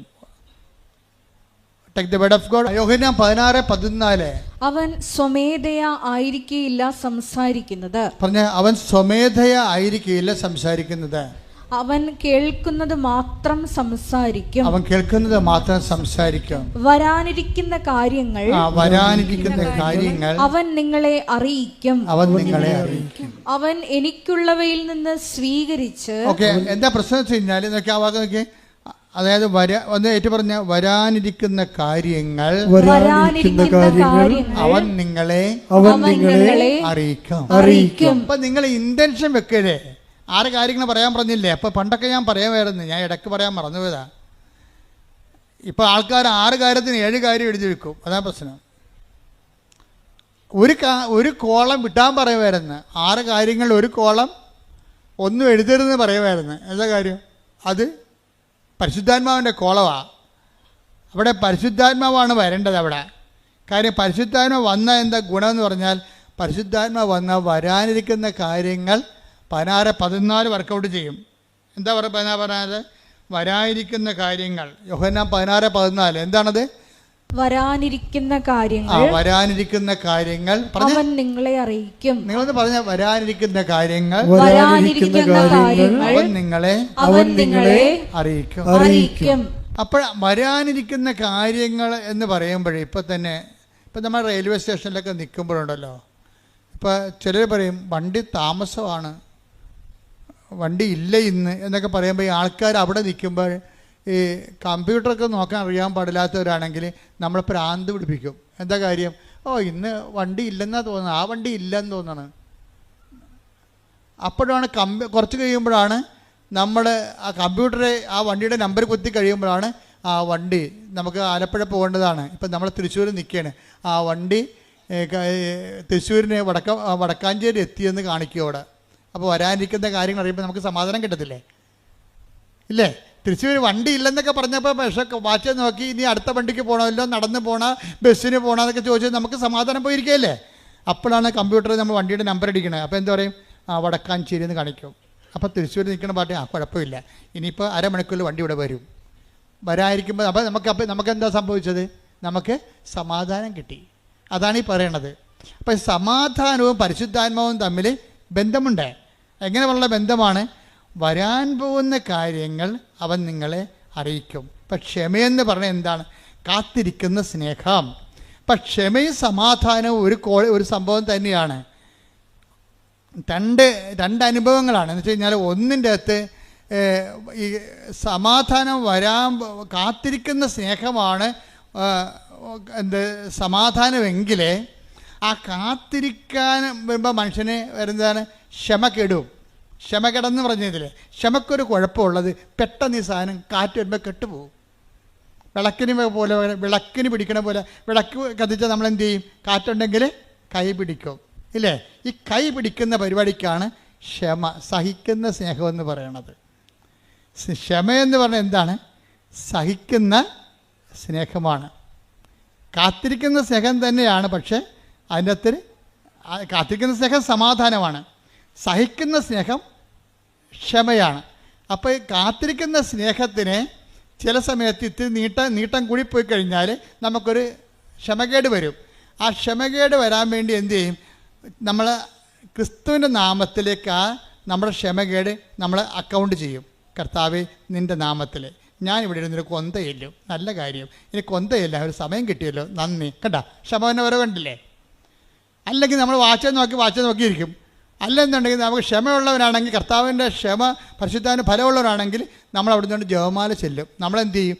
എന്നിട്ട് നമ്മളോട് ഈ എവിടെയെല്ലാം കർത്താവിന് കാലുകുത്താൻ പറ്റണില്ല ആ രാജ്യങ്ങളെല്ലാം നമ്മൾ സമർപ്പിച്ച് പ്രാർത്ഥിക്കും. നോക്കിയേ, അപ്പോഴേ വണ്ടി വരുമ്പോഴും നമ്മൾ കയറത്തില്ല. കർത്താവേ, കൊന്ത 4ാമത്തെ കേസം വരെ എത്തിയുള്ളൂ, ഒരു കേസം കൂടി കഴിഞ്ഞിട്ട് കൊന്ത വണ്ടി വന്നാൽ ഇപ്പോൾ എന്ത് പറ്റി?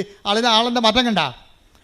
നമ്മൾ 4 രഹസ്യം ചെല്ലിയപ്പോൾ വണ്ടി വന്ന്, അപ്പോൾ നമ്മൾ കരയേക്കാം, അകത്തിരുന്ന് കരയേക്കാം, അകത്തിരുന്ന് ചെല്ലിയേക്കാം എന്ന് വിചാരിക്കും. എന്താ കാര്യം? അപ്പോൾ വണ്ടി വന്നത് നമ്മൾ നേരത്തെ വന്ന പോലെ നമുക്ക് തോന്നി. ഇപ്പോൾ അതിനാണ് ക്ഷമ എന്ന് പറയുന്നത്. പരിശുദ്ധാത്മാവിൻ്റെ ഫലമാണ്. ഞാൻ മുമ്പ് പറഞ്ഞതാണ് സത്യം. ദൈവം എന്ത് സമ്പൂർണ്ണ A+B² എന്ന് പറഞ്ഞാലും ശരി, എന്ത് സങ്കീർണമാക്കി ദൈവത്തെ നിങ്ങൾ മാറ്റിയാലും ശരി, ദൈവത്തിനെ സങ്കീർണമാക്കി മാറ്റിയതാണ് അക്കാഡമികളുടെ ഏറ്റവും വലിയ ദുരന്തം എന്ന് പറയുന്നത്. ദൈവത്തിന് നമ്മൾ എന്ത് സങ്കീർണമാക്കി മാറ്റിയാലും ഓർക്കുക, കറണ്ട് എത്ര ഉൽപ്പാദിപ്പിച്ചാലും വരേണ്ടത് വയറിലൂടെയാണ്. വരേണ്ടത് ദൈവം എത്ര പവർഫുള്ളാണെന്ന് പറഞ്ഞാലും, ഓംനിപ്പൊട്ടൻ്റാണ്, ഓംനിഷ്യൻ്റാണെന്നൊക്കെ പറഞ്ഞാലും, ഇനി അത് എക്സ്പ്ലെയിൻ ചെയ്ത് നിന്നാൽ പോലും ഇത് നമ്മളുമായിട്ട് കമ്മ്യൂണിക്കേറ്റ് ചെയ്യേണ്ടത് വയറിലൂടെയാണ്, പ്രാർത്ഥനയിലൂടെയാണ്, ദൈവസ്നേഹത്തിൻ്റെ പ്രവർത്തനങ്ങളിലൂടെയാണ്. കോമൺ പീപ്പിൾ കൈകാര്യം ചെയ്യണത് ആ മേഖലയാണ് കൈകാര്യം ചെയ്യണത്. എന്നുവെച്ചാൽ ദൈവത്തെ ടാപ്പ് ചെയ്യുന്നതിന്, ദൈവത്തിൻ്റെ ശക്തി നമ്മളിലേക്ക് അപ്ലോഡ് ചെയ്യുന്നതിന് സിമ്പിളായിട്ടുള്ള മെത്തേഡുകൾ ഉപയോഗിക്കുന്നു കോമൺ പീപ്പിൾ. എന്നിട്ട് ജീവിതത്തിൻ്റെ സങ്കീർണതകളെ ദൈവത്തിൻ്റെ സ്നേഹം കൊണ്ട് അവർ അതിനെ ഫേസ് ചെയ്യുകയാണ്. ദൈവമാണെങ്കിൽ ഇതിനു വേണ്ടി അങ്ങോട്ട് ഇരിക്കുകയാണ്. എന്ന് വെച്ചാൽ നമ്മൾക്ക് എന്തുമാത്രം സിമ്പിളായിട്ട് മനസ്സിലാക്കി തരാം, അത്രയും സിമ്പിളായിട്ട് മനസ്സിലാക്കും. ദൈവത്തെക്കുറിച്ച് സൈന്യങ്ങളുടെ കർത്താവാണ്, അതുപോലെ തന്നെ ദൈവം എല്ലാം നന്മ സ്വരൂപനാണ്, ദൈവം സച്ചിദാനന്ദനാണ്. എന്തെല്ലാം കാര്യങ്ങളാണ് യേശുവിന് മുമ്പ് ലോകം പറഞ്ഞത്. ഇന്ത്യക്കാരെല്ലാം പറഞ്ഞു ദൈവം സച്ചിദാനന്ദ, സത്ത്, ചിത്ത്, ആനന്ദം എല്ലാം കൂടി ഒരുമിച്ചിരുന്ന ആളാണ്. ദൈവത്തിൽ സങ്കടമില്ല, ദൈവത്തിൽ മ്യൂട്ടേഷൻ ഇല്ല, ഒന്നുമില്ലെന്ന് പറയും. ഇംഗ്ലീഷുകാരൻ പറയും ഗോഡ്, ദൈവം ഗോഡാണെന്ന് പറയും. എന്താ കാര്യം? ദൈവം എല്ലാം നന്മ, ഗുഡ്നെസ്സാണ്, എല്ലാം നന്മകളുടെ സ്വരൂപനാണെന്ന് പറയും. യഹൂദൻ പറയും ദൈവം സൈന്യങ്ങളുടെ കർത്താവാണ്, ഞങ്ങൾക്ക് ആൾക്കാർ കുറവാണ്, ഞങ്ങൾ കുറച്ച് ആൾക്കാർ, ഇപ്പോഴും 1 കോടി ആൾക്കാരുള്ളൂ, ഞങ്ങൾക്ക് വേണ്ട സൈന്യമാണ്, അപ്പം ഞങ്ങളുടെ സൈന്യം ദൈവമാണ്. അതുകൊണ്ട് എപ്പോഴും പറയും കർത്താവേ സൈന്യങ്ങളുടെ കർത്താവേ, അങ്ങനെ വാസസ്ഥലം എത്ര മനോഹരം എന്ന് പറയും. അവർ സൈന്യങ്ങളുടെ കർത്താവാണ്. ഈശോ വന്നോ പറഞ്ഞു സൈന്യങ്ങളുടെ കർത്താവ് അല്ലെന്ന് ഈശോ പറഞ്ഞില്ല. പറഞ്ഞോ? ഗുഡ്നെസ് അല്ലെന്ന് ഈശോ പറഞ്ഞ അല്ല, സച്ചിദാനന്ദ അല്ലെന്ന് ഈശോ പറഞ്ഞില്ല, ഇതൊന്നും നിഷേധിച്ചില്ല. പൂർവ്വകാലങ്ങളിൽ take the word of God, ഹെബ്രായർ 1:1. പൂർവ്വകാലങ്ങളിൽ പ്രവാചകന്മാർ വഴി വിവിധ ഘട്ടങ്ങളിലും വിവിധ രീതികളിലും ദൈവം നമ്മുടെ പിതാക്കന്മാരോട് സംസാരിച്ചിട്ടുണ്ട്. അപ്പൊ ഇവിടെ നിൽക്കുന്ന, അതായത് വിശ്വാമിത്രനായാലും ശരി, ഏത് മഹർഷിയായാലും ശരി, അതുപോലെ തന്നെ മുഹമ്മദ് നബി ആയാലും ശരി, മോശയായാലും ശരി, ഏത് മതസ്ഥാപകനായാലും ശരി, ബൈബിൾ കാണുന്നത് പ്രവാചകനായിട്ടാണ് കാണുന്നത്. ഒള്ളി പ്രവാചകൻ. ഉണ്ടായി ഇങ്ങനെ പല ഘട്ടങ്ങളിൽ ദൈവം തൻ്റെ ജനങ്ങളോട് വിവിധ കാലങ്ങളിൽ സംസാരിച്ചിട്ടുണ്ട്. എന്നാൽ ഈ അവസാന ഈ നാളുകളിൽ അവസാന കാലങ്ങളിൽ തന്റെ പുത്രൻ വഴി അവിടുന്ന് നമ്മോട് സംസാരിച്ചിരിക്കുന്നു. എന്താണ് സംസാരിച്ചത്? ദൈവം ആരാണെന്ന് പറഞ്ഞത്? ദൈവം ആരാണെന്നാണ് പറഞ്ഞത്? ഫാദർ. അതാണ് വിഷയം. കണ്ട, എല്ലാം മറന്നു. കണ്ട, എല്ലാം റൈറ്റ് ഓഫ് ചെയ്തിട്ട് ദൈവത്തിന് ഒറ്റ ഹെഡിങ് കൊടുത്ത്. എന്താണ്? ഫാദർ. പ്രാർത്ഥിക്കാൻ പറയുമ്പോൾ പറയും, കർത്താവേ ഞങ്ങൾക്ക് ദൈവത്തോട് പ്രാർത്ഥിക്കണം. അപ്പോൾ പറയും, പ്രാർത്ഥിക്കുമ്പോൾ ഇങ്ങനെ പ്രാർത്ഥിക്കുക, സ്വർഗ്ഗസ്ഥനായ ഞങ്ങളുടെ പിതാവേ. ആർക്കും പ്രാർത്ഥിക്കാൻ പറ്റുന്നതാണ്. അപ്പോൾ ദൈവം പിതാവാണെന്ന് പറയുമ്പോഴേ എന്ത് പിതാവാണ്? തൻ്റെ ഏകജാതനെ നൽകാൻ തക്ക വിധം അത്രമാത്രം നമ്മളെ സ്നേഹിക്കുന്ന യേശുക്രിസ്തുവിന്റെ പിതാവാണ്. കൈയടിക്കട്ടെ, ശ്രദ്ധിക്കട്ടെ.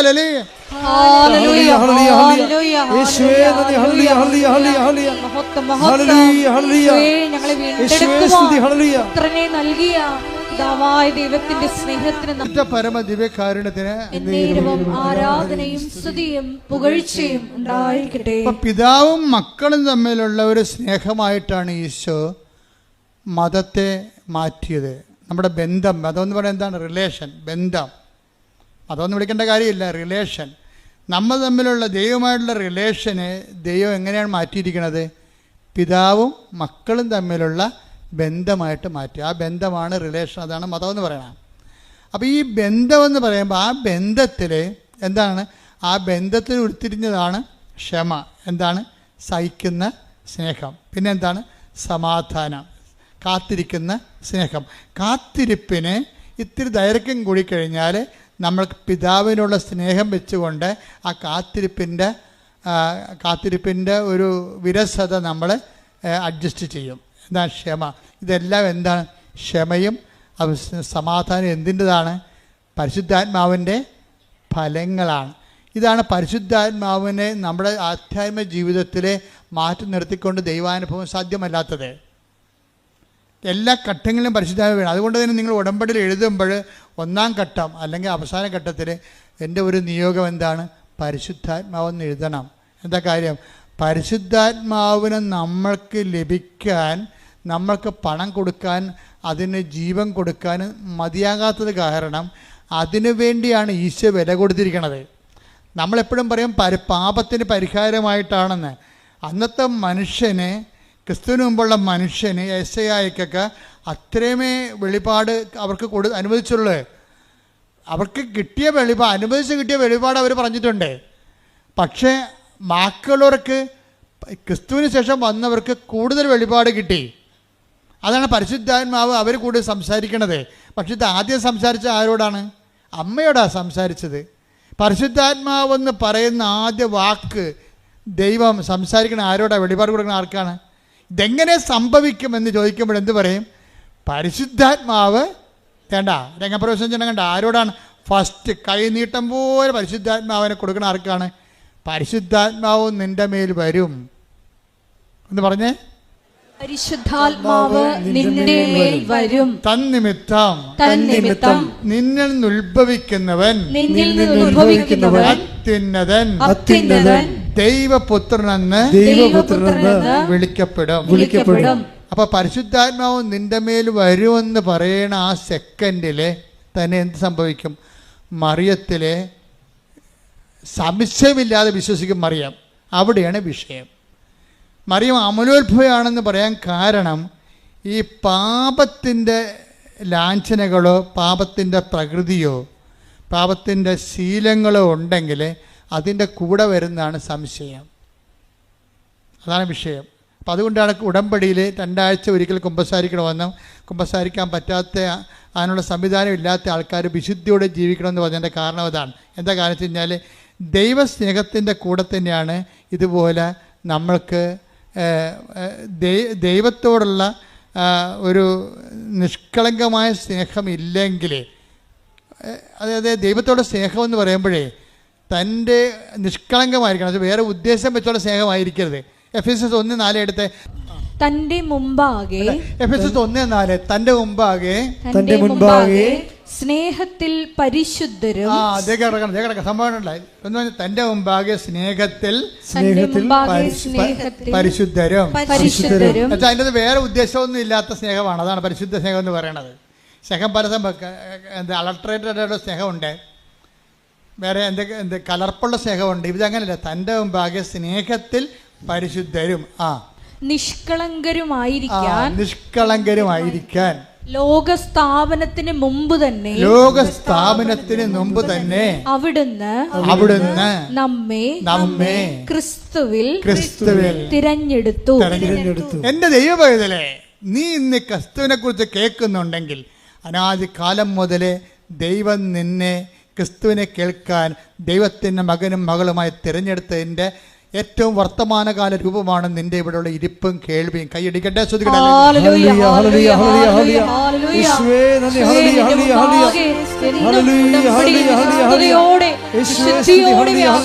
പരിശുദ്ധ പരമ ദിവ്യകാരുണ്യത്തിന് ഇപ്പോഴെന്താ വരണം നോക്കിയേ. ദൈവസ്നേഹം കൂടുമ്പോൾ എന്ത് പറ്റും? സംശയം കുറഞ്ഞു വരും. ദൈവസ്നേഹം കൂടുമ്പോഴേ സംശയം കുറഞ്ഞു വരും. അപ്പോൾ നമ്മൾ ഉടമ്പടി ചെയ്യുന്ന പ്രവർത്തനങ്ങൾ ദൈവസ്നേഹം ലക്ഷ്യം വെച്ചാൽ ചെയ്യേണ്ടത്. അല്ലാതെ ഇനി എത്ര പത്രമുണ്ട് ആർക്ക് കൊടുക്കുമെന്നല്ല ചിന്തിക്കേണ്ടത്.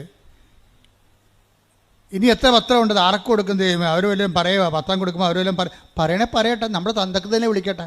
അതിന് തന്ത ഉണ്ടല്ല, അപ്പം വിളിക്കും നമ്മളെ. തീർച്ചയായിട്ടും ഉണ്ട്, ഇല്ലാത്തതൊന്നും വിളിക്കാൻ പറ്റത്തില്ല. അപ്പം നമ്മളെ കർത്താവിനെ പ്രതി അങ്ങനെ ഒന്ന് കേൾക്കുമ്പോൾ ദൈവസ്നേഹം കൂടത്തില്ലേ? അപ്പം ദൈവസ്നേഹം കൂടത്തില്ലേ?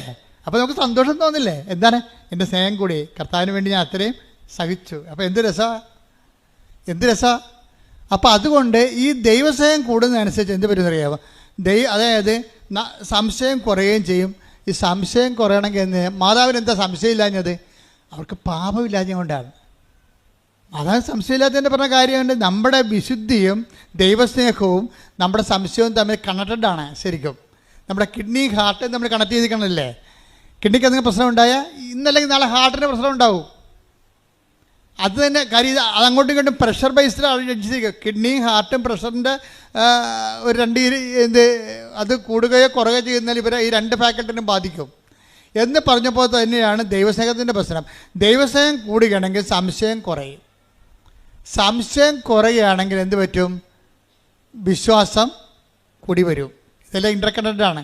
അപ്പം നമ്മൾ വിശ്വാസത്തിന് കൊണ്ടുപോയല്ല വളം വെക്കേണ്ടത്. പിന്നെ എന്താണ്? ദൈവസ്നേഹത്തിന് വളം കൊടുക്കണം. ദൈവസ്നേഹം എന്ന് പറയുന്നത് എന്താണ്? പരിശുദ്ധാത്മാവിൻ്റെ ഫലമാണ്. 5:22 പരിശുദ്ധാത്മാവിൻ്റെ ഫലങ്ങൾ എന്താണ്?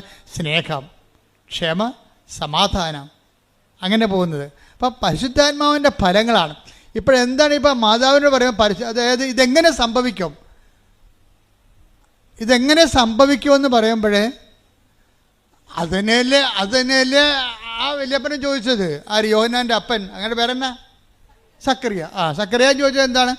ഇതെങ്ങനെ സംഭവിക്കും? ഞാൻ വയസ്സനല്ലേ, എൻ്റെ ഭാര്യ പ്രായം കവിഞ്ഞവളെ. അതെന്നെ അമ്മയും ചോദിച്ചത്. പക്ഷേ പണി മേടിച്ചതാരാണ്? സക്കറിയ. അമ്മ പണി മേടിച്ചില്ല. എന്താ കാര്യം വെച്ച് കഴിഞ്ഞാൽ അമ്മ എന്താ ഇതെങ്ങനെ സംഭവിക്കും? ഞാൻ പുരുഷനെ അറിയുന്നില്ലല്ലോ. ഉടനെ മാലാഖ എന്ത് പറഞ്ഞു? പരിശുദ്ധാത്മാവ് നിൻ്റെ മേൽ വരും. പരിശുദ്ധാത്മാവ് നിൻ്റെ മേൽ വരുമെന്ന് പറയുന്നതും വന്നുവെന്ന് പറഞ്ഞാലും വന്നു കഴിഞ്ഞാലും ദൈവത്തിനുള്ള പ്രശ്നം വെച്ച് കഴിഞ്ഞാൽ ദൈവം ഒരു ഹിസ്റ്റോറിക്കൽ പ്രസൻസിൽ ജീവിക്കുന്ന ആളാണ്. നമ്മളെ സംബന്ധിച്ചുള്ള ഭൂതമുണ്ട്, വർത്തമാനമുണ്ട്, ഇല്ലേ? ദൈവത്തിന് ഈ പറഞ്ഞ സംഭവം ഒന്നുമില്ല. ദൈവം തന്നാൽ താനായിരിക്കുന്നു, അനാദിയായിരിക്കുന്നു, ആദികാരണനായിരിക്കുന്നു. കണ്ട അപ്പോൾ പോക്കണ്ടില്ലേ? ദൈവത്തിന് കാരണം പോലും ഇല്ല. ഇപ്പോൾ ദൈവത്തിന് കാലവുമില്ല, കാരണവുമില്ല.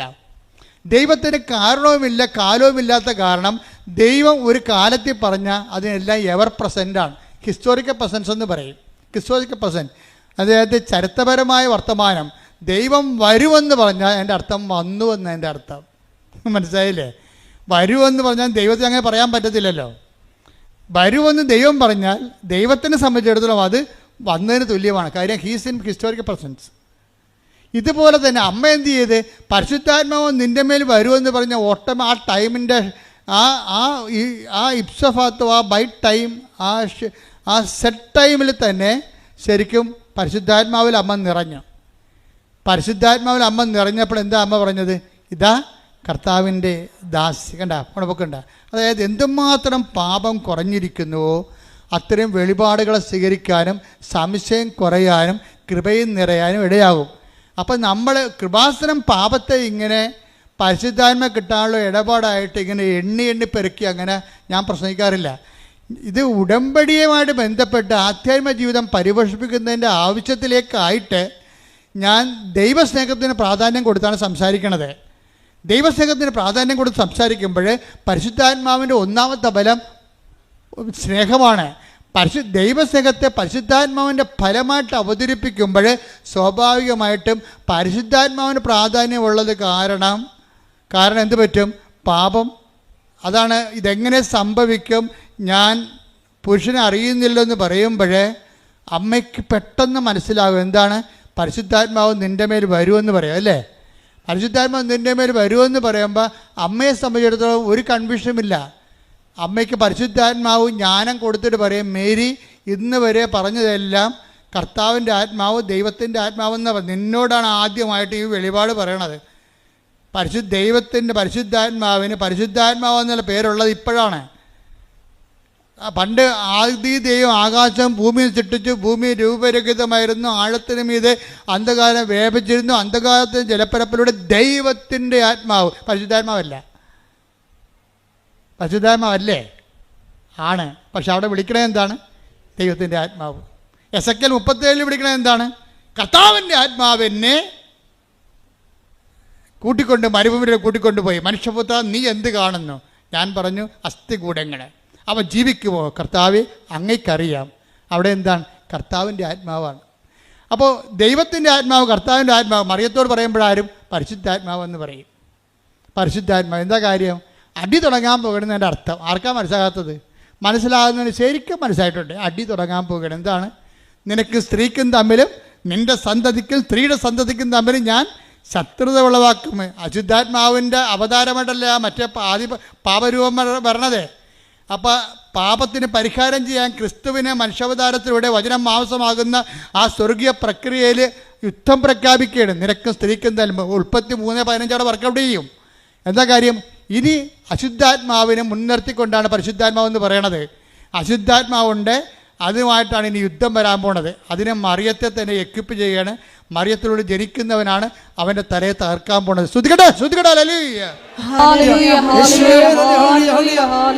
പരമദിവ്യകാരുണ്യത്തിന് പരിശുദ്ധാത്മാവ് എന്ന് പറയുമ്പോൾ ദിവസം കൂടുമ്പോൾ എന്ത് പറ്റും? സംശയം കുറയും അല്ലേ? ഇങ്ങനെ വരണം. അപ്പോൾ വിശ്വാസം വർദ്ധിക്കും. എന്നിട്ട് പരിശുദ്ധാത്മാവിനെ അപ്പം വിശ്വാസം വർദ്ധിച്ചിട്ട് അമ്മ എന്ത് പറയും? ഇതാ കർത്താവിൻ്റെ ദാസി, നിൻ്റെ വചനം പോലെ എന്നിൽ നിറവേറട്ടെ. എന്നിട്ട് പിന്നീട് പരിശുദ്ധാത്മാവ് വീണ്ടും മറിയത്തോട് സംസാരിക്കണം. പരിശുദ്ധാത്മാവിനെ ഇൻട്രൊഡ്യൂസ് ചെയ്ത് ആര്? മാലാഖ് ഇൻട്രൊഡ്യൂസ് ചെയ്തു. മാലാഖ് ഇൻട്രൊഡ്യൂസ് ചെയ്തെങ്കിലും പരിശുദ്ധാത്മാവ് നേരിട്ട് മറിയത്തിൻ്റെ അടുത്ത് വരും. ആരിലൂടെ? എലിസബത്തിലൂടെ വരും. എലിസബത്തിനെ കാണാൻ പോകുമ്പോൾ പരിശുദ്ധാത്മാവ് നിറഞ്ഞിട്ട് മറിയം പറയും, എലിസബത്ത് പരിശുദ്ധാത്മാവ് നിറഞ്ഞു പറഞ്ഞു, മേരി കർത്താവ് മംഗളവാർത്ത സമയത്ത് നിന്നോട് അരുളി ചെയ്ത കാര്യങ്ങൾ. അവിടെ അരുളി ചെയ്ത ആരാണ്? പിതാവായ ദൈവമാണ് അരുളി ചെയ്തത്. ഇപ്പോൾ അരുളി ചെയ്യാൻ പോണത് ആരാണ്? പരിശുദ്ധാത്മാവ് ദൈവമാണ്. കാര്യം പുത്രനായ ദൈവമാണ് മനുഷ്യാവതാരം ചെയ്യാൻ പോണത്. അതുകൊണ്ടാണ് ആദ്യം കർത്താവ് നിന്നോട് അരുളി ചെയ്ത കാര്യം. ലൂക്ക 1:45 എടുത്ത് കർത്താവ് അരുളി ചെയ്ത കാര്യങ്ങൾ മംഗളവാർത്ത സമയത്ത് മാലാഖ വഴി കർത്താവ് പിതാവായ ദൈവം, ലോഡെന്നാണ് പറയണത്, ഫാദറാണത്. അതായത് കർത്താവ് അരുളി ചെയ്ത കാര്യങ്ങള് നിറവേറുമെന്ന് വിശ്വസിച്ചവൾ ഭാഗ്യവതി അനുഗ്രഹീത എന്നാണ് സംഭവം. എന്ന് വെച്ച് കഴിഞ്ഞാൽ വിശ്വസിക്കുമ്പോൾ വരാൻ പോകുന്ന ഇപ്പം ഇതാരെ പരിശുദ്ധാത്മാവ് നിറഞ്ഞ് എലിസബത്ത് പറഞ്ഞു, മേരി കർത്താവ് നിന്നോട് അരുളി ചെയ്ത കാര്യങ്ങൾ നിറവേറുമെന്ന് വിശ്വസിച്ച നീ അനുഗ്രഹീത. എന്ന് വെച്ചാൽ നിങ്ങൾക്ക് ഒരു പരിശുദ്ധാത്മാവിൻ്റെ വെളിപാടിൻ്റെ ഒരു ഘടന കണ്ടില്ലേ? അതായത് വരാൻ പോകുന്ന കാര്യങ്ങൾ അവൻ നിന്നോട് പറയുമെന്ന് 16 നമ്മൾ വായിച്ചു. ഇപ്പോൾ വരാൻ പോകുന്ന കാര്യങ്ങൾ ആണ് മാലാഖ മറിയത്തോട് പറഞ്ഞത്. പരിശുദ്ധാത്മാവ് നിൻ്റെ മേൽ വരുമെന്ന് പറഞ്ഞു. അപ്പോൾ മറിയം വിശ്വസിച്ചപ്പോൾ അത് വന്ന പോലെയായി. അത് തന്നെയാണ് എലിസബത്തിലൂടെ പരിശുദ്ധാത്മാവ് അതിന് കൺകറൻസ് കൊടുക്കുന്നത്. എന്താണ്? മേരി നീ വിശ്വസിച്ചു, വരാൻ പോകുന്നത് ഞാൻ പറഞ്ഞു, അപ്പം നീ വന്നതുപോലെ വിശ്വസിച്ചു, അപ്പം നീ അനുഗ്രഹീതയാണെന്ന്. അതല്ല അനുഗ്രഹീത, അതായത് വരാൻ പോകുന്ന കാര്യങ്ങളെ പരിശുദ്ധാത്മാവ് നിറവോടുകൂടി വന്നതുപോലെ അനുഭവിച്ചാൽ വരാൻ പോകുന്ന വിഷയത്തിൻ്റെ മേൽ നമുക്ക് അവകാശം അനുഗ്രഹം പ്രാപിക്കാം. കൈയടിച്ച് ശ്രദ്ധിക്കട്ടെ. ഹല്ലേലൂയ. ഹല്ലേലൂയ, ഹല്ലേലൂയ, ഹല്ലേലൂയ, ഹല്ലേലൂയ. ആത്മാവേ, പരിശുദ്ധാത്മാവേ, ഹല്ലേലൂയ, ഹല്ലേലൂയ, ഹല്ലേലൂയ. പരിശുദ്ധ പരമദിവ്യകാരുണ്യത്തിന് നേരവും ആരാധനയും സ്തുതിയും പുകഴ്ചയും ഉണ്ടായിരിക്കട്ടെ. നമ്മൾ എന്ത് അവസ്ഥയിലാണെങ്കിലും ഉടമ്പടി എടുത്ത ചില ആൾക്കാർ ഉടമ്പടി എടുക്കാമെന്ന് തീരുമാനിക്കുമ്പോൾ തന്നെ എന്തുകൊണ്ട് അവർക്ക് ഹീലിംഗ് അടയാളങ്ങളും ധൈര്യവും സമാധാനവും ക്ഷമയും കിട്ടണം? എന്തുകൊണ്ടാണ്? അവരതിൽ വിശ്വസിക്കുകയാണ്. ചില ആൾക്കാർ ഉടമ്പടി പുതുക്കിയാലും അവർക്ക് പറയുന്ന സമാധാനം ചിലർക്ക് കിട്ടണില്ല. എന്താ കാര്യം? അവരപ്പോഴും സംശയിച്ചുകൊണ്ടേയിരിക്കും. കാര്യം അവർക്ക് അവരെ തന്നെ സംശയമാണ്. സംശയമുള്ള ആൾക്കാർക്കുള്ള ഗുണം, നിങ്ങൾക്ക് സംശയം ഉണ്ടോ ഇല്ലയോ എന്ന് അറിയണമെങ്കിൽ അത് എളുപ്പം എന്ന് വെച്ച് കഴിഞ്ഞാൽ നിങ്ങളുടെ ഉടമ്പടി പ്രവർത്തനങ്ങൾ നോക്കിയാൽ മതി. ഉടമ്പടിയിൽ ഇപ്പോൾ പത്രം കൊടുക്കാൻ എടുക്കണ സമയം അത് വാദപ്പനിക്കാരെ പോലെ ഇങ്ങനെ 1, 2 കൊടുത്ത് ആർക്ക് കൊടുത്തും എപ്പോൾ കൊടുക്കും, ന്യൂട്രായിട്ട് കൊടുക്കും. ചില ആൾക്കാർ കടയിൽ കുത്തിയിരിക്കും. വരുന്നവർക്കൊക്കെ ഒരു മുടക്കുമില്ലല്ലോ, വരുന്നവർക്കെല്ലാം വെറുതെ കൊടുക്കും. പുറത്തിറങ്ങത്തില്ല. പുറത്തിറങ്ങിക്കഴിഞ്ഞാൽ അവർക്ക് അവരുടെ പെയിൻറ്റ് പോകുമെന്ന് പറഞ്ഞ് ഉണ്ടാക്കത്തില്ല. അവർക്ക് കടയുണ്ട് അല്ലെങ്കിൽ എന്തെങ്കിലും സംവിധാനം ഉണ്ടെങ്കിൽ അവിടെ നിന്ന് വരുന്നേ കൊടുക്കും വരുന്നവർക്ക്.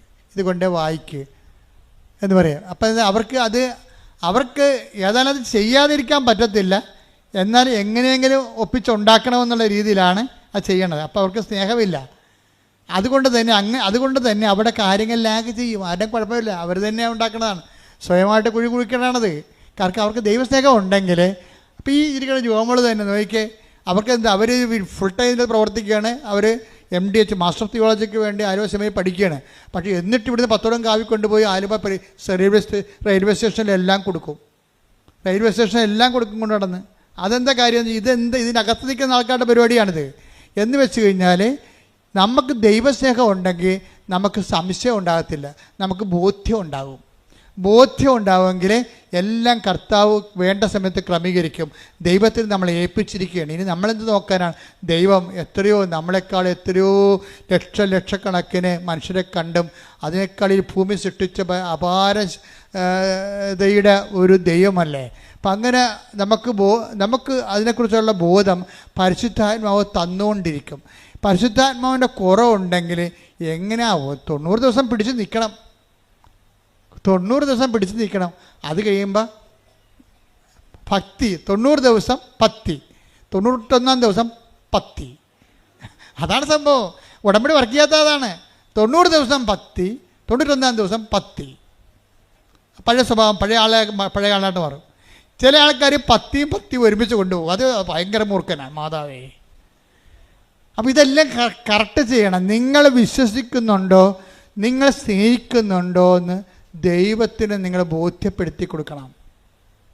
അതാണ് എൻ്റെ ഏറ്റവും വലിയ വിഷയം. ദൈവത്തിന് ബോധ്യപ്പെടുത്തി കൊടുക്കുന്നതാണ് ഇതിനകത്ത് ഉള്ള റിസ്ക് എന്ന് പറയും. ഉടമ്പടിയിലെ റിസ്ക് എന്ന് പറഞ്ഞാൽ അതാണ്. കാര്യം എന്താ, ഞാനിങ്ങനെ പറയാം, പല ആൾക്കാർക്കും ദൈവത്തെക്കുറിച്ച് പറയാൻ അറിയത്തില്ല. എന്താ കാര്യം? അവർ ദൈവത്തെ കണ്ടിട്ടില്ല. അതാണ് മെയിൻ പ്രശ്നം. പിന്നെ പുസ്തകത്തിലുള്ള നോളജും എവിടെയെങ്കിലുമൊക്കെ സെമിനാറൊക്കെ അറ്റൻഡ് ചെയ്യുകയും വല്ല പ്രസംഗമൊക്കെ കേൾക്കുന്ന ഒരു നോളജ്. അങ്ങനെയല്ല. ഞാൻ നിങ്ങൾ പറയുന്നുണ്ടെങ്കിൽ ലക്ഷം മനുഷ്യർ ഞാൻ ദൈവം പ്രവർത്തിക്കുന്ന കണ്ടു. ഞാൻ തന്നെ നേരിട്ട് മാതാവിനെ കണ്ട ആളാണ്. അപ്പോൾ എനിക്കിതിനെക്കുറിച്ചെല്ലാം കൃത്യതയുണ്ട്. പക്ഷേ അനുഭവജ്ഞാനമാണുള്ളത്, ആശയജ്ഞാനമല്ല. ഇത് inevitable defeat of the ideal by the real എന്ന് വെച്ച് കഴിഞ്ഞാൽ ഏത് ഐഡിയലായാലും ശരി റിയൽ വരുമ്പോൾ തോറ്റുപോകും. അത് അനിവാര്യമായ ആശയത്തിൻ്റെ തോൽവിയാണ് അനുഭവത്തിൻ്റെ വിജയമെന്ന് പറയണത്.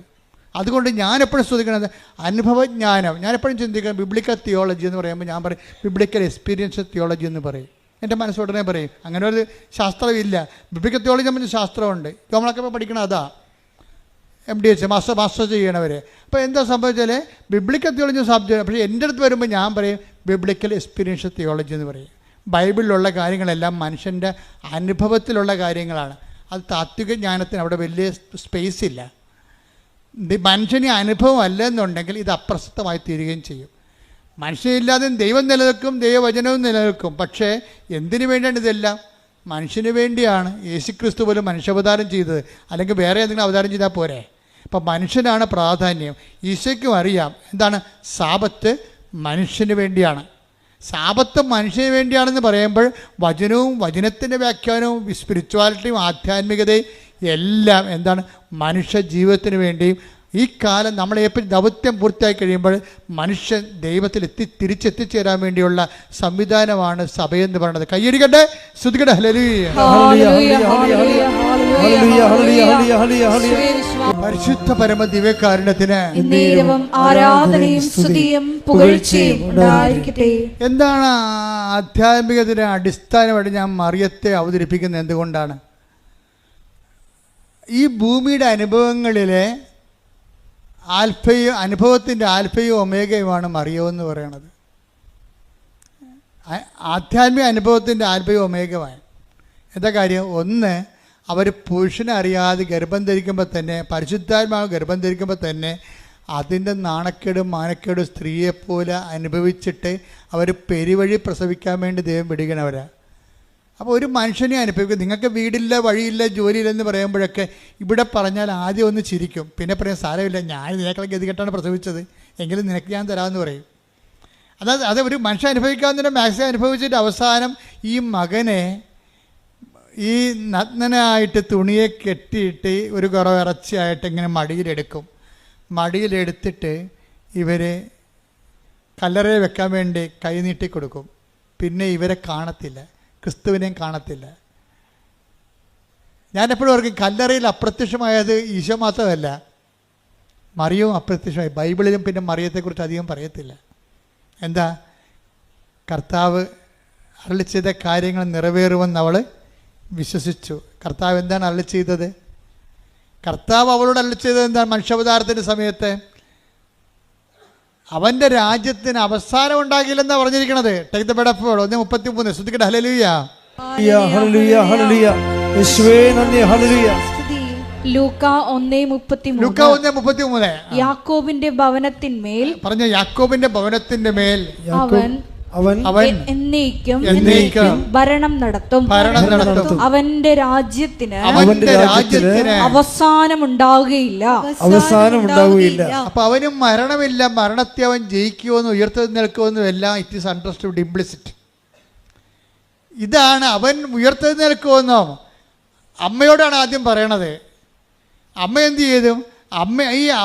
അവൻ്റെ രാജ്യത്തിന് അവസാനം ഉണ്ടാകുകയില്ല, അവൻ മരിച്ചാലും ഉയർത്തെഴുന്നേൽക്കുമെന്ന് ആദ്യം പിതാവായ ദൈവം മാലാഖയിലൂടെ അമ്മയോട് പറയുമ്പോൾ, എലിസബത്തിൻ്റെ വീട്ടിൽ ചെല്ലുമ്പോൾ പരിശുദ്ധാത്മാവ് എലിസബത്തിനോട് പറയും, നിന്നോട് പറഞ്ഞില്ലേ മേരി, അപ്പായി പറഞ്ഞില്ലേ അവൻ മരിച്ചാലും ഉയർത്തെഴുന്നേൽക്കുമെന്ന്, അവൻ്റെ രാജ്യത്തിന് അവസാനം ഉണ്ടാകില്ലെന്ന്. അതുതന്നെ എനിക്കും പറയാനുള്ളത്. നിന്നെ ബ്ലസ് ചെയ്തിരിക്കണം അപ്പ. എന്തുകൊണ്ടാണെന്ന് അറിയാമോ? ആ പറഞ്ഞത് നീ വിശ്വസിച്ചു. കർത്താവ് നിന്നോട് അരുളി ചെയ്ത കാര്യങ്ങൾ വിശ്വസിച്ച് നീ കർത്താവിൻ്റെ പുനരുദ്ധാനത്തെക്കുറിച്ച് ആദ്യമായി സാക്ഷിയായി ജീവിച്ച് വിശ്വസിച്ച നീ ഭാഗ്യവതി. കൈയടിക്കട്ടെ, ശ്രദ്ധിക്കട്ടെ.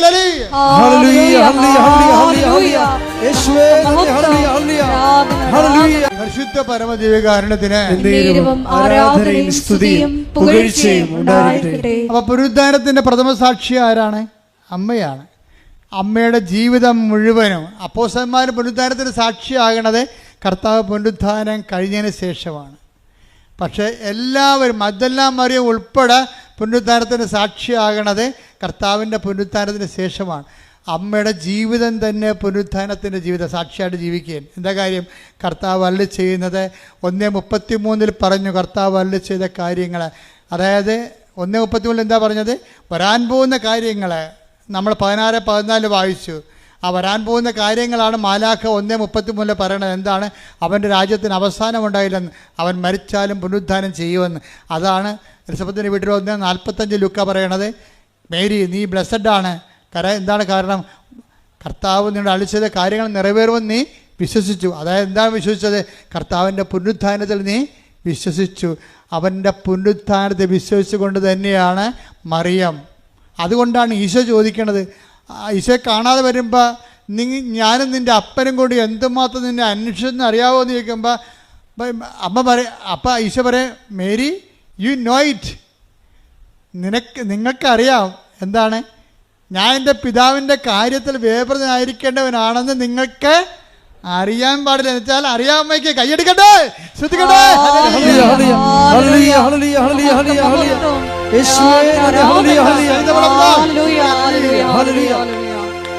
യോഹന്നാൻ പറയും, കണ്ടില്ലേ അമ്മയുടെ നിപ്പ് കണ്ടില്ലേ പുനരുത്ഥാനത്തിൻ്റെ സാക്ഷിയായിട്ട്.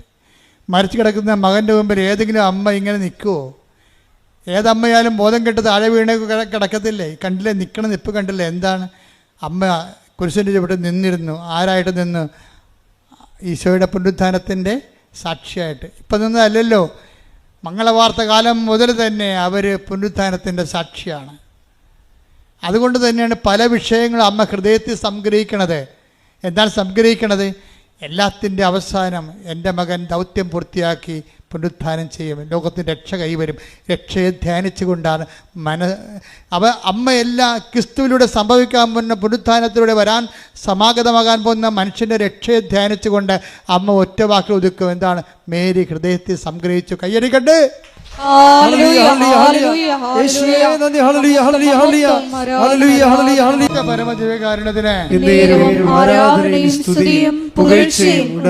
ഇതാണ് മാതാവ് നൽകുന്ന ജീവിത ദർശനം എന്ന് പറയുന്നത്. ഇതാണ് ഉടമ്പടിയുടെ ദർശനം.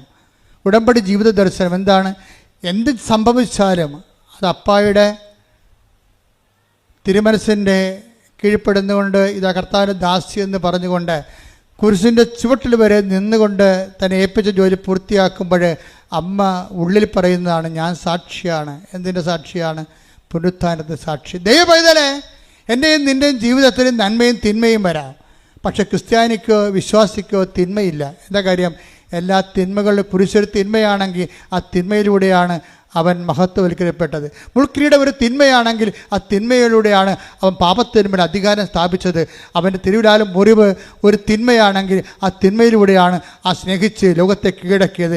അത് ലോകത്തെ കീഴടക്കാൻ വേണ്ടി ഈശോ പറഞ്ഞു, ഞാൻ ലോകത്ത് നിങ്ങൾക്ക് ഞെരുക്കങ്ങളുണ്ടാവും, കുരിശുകളുണ്ടാവും, തിരുവിലാൽ മുറിവുണ്ടാവും, മുൾക്കിരീടമുണ്ടാവും. എങ്കിലും ധൈര്യമായിരിക്കുവൻ. പുനരുത്ഥാനത്തിൻ്റെ ശക്തിയാൽ പുനരുത്ഥാനത്തെ സാക്ഷിയാകാൻ ഓർത്തുകൊണ്ട് മാതാവിനെപ്പോലെ സാക്ഷ്യം വഹിക്കുവാൻ സമർപ്പിച്ചുകൊണ്ട് നമുക്ക് ശക്തരാകാം. ദൈവം നമ്മളെ അനുഗ്രഹിക്കട്ടെ. ശ്രുതികട്ടെ.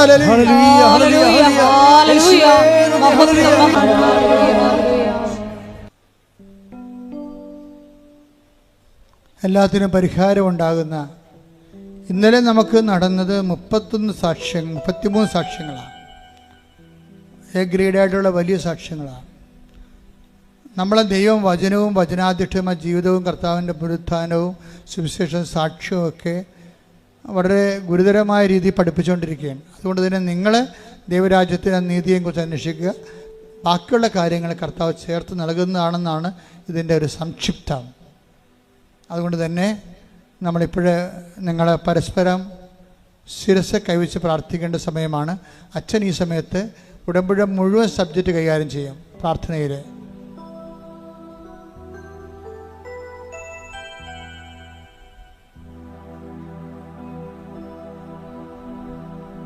പരിശുദ്ധാത്മാവ് നിറയാൻ വേണ്ടി മക്കൾ ഇടിമുഴക്കം പോലെ സ്തുതിച്ചാൽ മതി. ഞാൻ വിഷയങ്ങൾ പ്രാർത്ഥിച്ചുകൊണ്ടിരിക്കുന്നത്, നിങ്ങൾ പരിശുദ്ധാത്മാവ് നിറയാൻ വേണ്ടി ശക്തമായി സ്തുതിച്ചുകൊണ്ടിരിക്കട്ടെ. സ്തുതിക്കട്ടെ. ഹല്ലേലൂയ. കർത്താവേ, നിന്റെ ഉന്നതമായ നാമത്തിന് സ്വസ്ഥം ചെയ്യുന്ന കർത്താവേ, കർത്താവേ, നിന്റെ വിശുദ്ധ പൗരോഹിത്യത്തെ മഹത്വപ്പെടുത്തണമേ കർത്താവേ. കർത്താവേ, സഭയിലുള്ള സാന്നിധ്യം പ്രകടമാക്കണമേ കർത്താവേ. കർത്താവേ, 38 വർഷം ഞാൻ അർപ്പിച്ച കൃപാന്റെ ജൂബിലിയാണ്. കൃപാസ്ഥാനത്താറെ ജീവനോടെ പ്രത്യക്ഷപ്പെട്ട പരിശുദ്ധ അമ്മയുടെ മാധ്യസ്ഥത ഈ അൾത്താറയിൽ നടന്ന 10,000-കണക്കിന് ആരാധനയുടെ ശക്തിയാണ്. ഈ അൾത്താറയിൽ നടന്ന 10,000-കണക്കിന് ആരാധനയുടെ ശക്തിയാണ്. ഞാൻ മക്കൾക്ക് വേണ്ടി പ്രാർത്ഥിക്കുന്ന കർത്താവേ, ദൈവത്തിൻ്റെ കരുണ ചൊരിയട്ടെ, ദൈവത്തിൻ്റെ കരുണ ചൊരിയട്ടെ, ദൈവത്തിൻ്റെ കരുണ ചൊരിയട്ടെ, ദൈവത്തിൻ്റെ കരുണ ചൊരിയട്ടെ. സ്തുതിക്കട്ടെ, സ്തുതിക്കട്ടെ. ഹല്ലേലൂയ. കർത്താവേ, നിന്റെ തിരുമുറിവാർന്ന വലതുകരം, ആണിപ്പെടുതാർന്ന അത്ഭുതകരം. കർത്താവേ, നിന്റെ തിരുമുറിവാർന്ന വലതുകരം, ആണിപ്പെടുതാർന്ന അത്ഭുതകരം. കർത്താവേ, നിന്റെ തിരുമുറിവാർന്ന വലതുകരം, ആണിപ്പെടുതാർന്ന അത്ഭുതകരം. അങ്ങയുടെ മക്കളുടെ ശിരസിൽ വെക്കണമേ, അങ്ങയുടെ മക്കളുടെ ശിരസിൽ വെക്കണമേ. സന്ധിബന്ധങ്ങളിലെ കർത്താവിൻ്റെ അകത്ത് നിറയട്ടെ, മാംസപേശികളിലെ കർത്താവിൻ്റെ അകത്ത് നിറയട്ടെ, രക്തഞരമ്പുകളിലെ കർത്താവിൻ്റെ അകത്ത് നിറയട്ടെ, രക്തഞരമ്പുകളിലെ കർത്താവിൻ്റെ അകത്ത് ഉച്ച മുതൽ ഉള്ളംകാലം വരെ കർത്താവിൻ്റെ അകത്ത് നിറയട്ടെ. മാരക രോഗങ്ങൾ, തീരാവേദികൾ, ജീവദുരിതങ്ങൾ, ആന്തരിക രോഗങ്ങൾ, ആന്തരിക അവയവ രോഗങ്ങൾ യേശുവിൻ്റെ നാമത്തിൽ സൗഖ്യം പ്രാപിക്കട്ടെ. പരിശുദ്ധാത്മാവ് നിറയട്ടെ, പരിശുദ്ധാത്മാവ് നിറയട്ടെ. സുവിശേഷ സാക്ഷിയാകാൻ പ്രത്യേക അഭിഷേകം ലഭിക്കട്ടെ. കർത്താവെ, ജീവിക്കാൻ മാർഗമില്ലാത്തവര്, വീടില്ലാത്തവര്, വഴിയില്ലാത്തവര്, കർത്താവെ, വീടിലെ വേദന വിട്ടുമാറാത്തവര്, ജീവിതമാർഗം പൊട്ടിപ്പോയവര്, ജോലി, പഠനം, പരീക്ഷ, കർത്താവെ, ഇങ്ങനെയുള്ള എല്ലാ മേഖലകളിൽ സംഘർഷത്തോടെ ജീവിക്കുന്നവരുടെ മേൽ കർത്താവിൻ്റെ സാന്ത്വനം നൽകണമേ എന്ന് പ്രാർത്ഥിക്കുന്നു. ആശുപത്രി പോകാനിരിക്കുന്നവർ, ആശുപത്രി കിടക്കുന്നവർ, ഓപ്പറേഷൻ നിശ്ചയിച്ചിട്ടുള്ളവർ, ഓപ്പറേഷൻ കഴിഞ്ഞു വിട്ട് താമസിക്കുന്നവർ, കർത്താവെ, മക്കളില്ലാത്തവർ, വിവാഹം ഒത്തുവരാത്തവർ, ഡൈവേഴ്സ്, കർത്താവെ, ഡൈവേഴ്സിന് വേണ്ടി ഒരുങ്ങിക്കൊണ്ടിരിക്കുന്നവർ, അതിൽ അകപ്പെട്ടു പോയവർ എല്ലാം സംബന്ധിച്ച് പ്രാർത്ഥിക്കുന്നു. കർത്താവിൻ്റെ കരുണ, കർത്താവിൻ്റെ സഹകരണ ഈശോയെ നിലനിൽക്കേണ്ട മക്കൾ, തെറ്റായ പ്രണയത്തിൽ കുടുങ്ങിയവർ, അതുപോലെ പ്രണയത്തിൽ കുടുങ്ങിപ്പോയവർ, കുടുംബത്തിന് ദോഷമുണ്ടാക്കുന്നവർ, കുടുംബത്തിന് എല്ലാ തരത്തിലുള്ള സാമ്പത്തിക തകർച്ചയും ജീവിത തകർച്ചയും കുടുംബത്തെ നശിപ്പിച്ചുകൊണ്ട് സ്വന്തം താല്പര്യങ്ങളും സുഖങ്ങൾക്ക് വേണ്ടി ജീവിതത്തെയും മാതാപിതാക്കന്മാരെ വിട്ടെറിഞ്ഞു പോയിട്ടുള്ള ബുദ്ധിമോശം കാണിച്ചുള്ള വ്യക്തികൾക്ക് മാനസാന്തരം ഉണ്ടാകാൻ കർത്താവിൻ്റെ ആത്മാവ് നൽകട്ടെ എന്ന് പ്രാർത്ഥിക്കുന്നു. കർത്താവിൻ്റെ ആത്മാവ് പ്രവർത്തിക്കട്ടെ പ്രാർത്ഥിക്കുന്നു.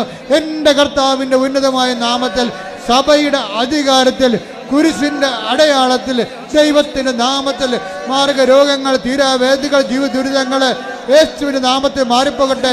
ജോലി ഇല്ലാത്തവര്, സാമ്പത്തിക കടങ്ങളുള്ളവര്, ജപ്തി നടപടി നടക്കുന്നവര്, അതിലകപ്പെട്ടു പോയിരിക്കുന്നവര്, ഒറ്റ പാട്ടം, അതുപോലെ തന്നെ കർത്താവ് അതിലേക്ക് അകപ്പെട്ടിരിക്കുന്നവര്, ജീവിത മാർഗത്തിന് മാർഗമില്ലാത്തവര്, ജോലി നഷ്ടപ്പെട്ടവര്, തിരിച്ചു പോരാൻ പോകുന്നവര്, വിസ നഷ്ടപ്പെട്ടവര്, പലതരത്തിൽ കർത്താവെ വിസ പുതുക്കി കിട്ടാത്തവര്, അന്യനാടുകളിൽ വേദന അനുഭവിച്ച് ജീവിക്കുന്നവര്, കർത്താവേ, എല്ലാ മക്കളുടേക്കും ദൈവത്തിന് സ്വർഗം തുറക്കണമേ, സ്വർഗം തുറക്കണമേ, സ്വർഗം തുറക്കണമേ, സ്വർഗം തുറക്കണമേ. കർത്താവിൻ്റെ ആത്മാവ് ഇടിത്തീ പോലെ, കർത്താവിൻ്റെ ആത്മാവ് ഏലിയായി നിവസിച്ച പരിശുദ്ധാത്മാവ്, ദാവീദ് നിവസിച്ച പരിശുദ്ധാത്മാവ്, യേശു ക്രിസ്തു നിവസിച്ച പരിശുദ്ധാത്മാവ്, ശിഷ്യന്മാർ ഇറങ്ങി വെച്ച പരിശുദ്ധാത്മാവിനാൽ അഭിഷേകം ചെയ്യപ്പെട്ടെ, അഭിഷേകം ചെയ്യപ്പെട്ടെ, അഭിഷേകം ചെയ്യപ്പെടട്ടെ. യേശുവിന്റെ നാമത്തിൽ എല്ലാ കോശങ്ങളും പേശികളും യേശുവിന്റെ നാമത്തിൽ പെരുമഴ പോലെ, കൊടുങ്കാറ്റ് പോലെ വീശി അടിക്കട്ടെ. ആത്മാവിനെ വീശടിക്കട്ടെ, ആത്മാവ് വീശടിക്കട്ടെ. യേശുവിന്റെ നാമം ദൈവവിളികളില്ലാത്ത കുടുംബങ്ങള്, ദൈവവിളികൾക്ക് എല്ലാ തരത്തിലുള്ള തടസ്സങ്ങളുള്ളവര്, ദൈവവിളി നഷ്ടപ്പെടാൻ പോകുന്നവര്, എല്ലാ സ്ഥലത്തും പ്രാർത്ഥിക്കും. പുതിയ ദൈവവിളിക്ക് വേണ്ടി പ്രാർത്ഥിക്കുന്നവര് എല്ലാവരും ദൈവത്തിനെ കണ്ടെത്തരട്ടെ.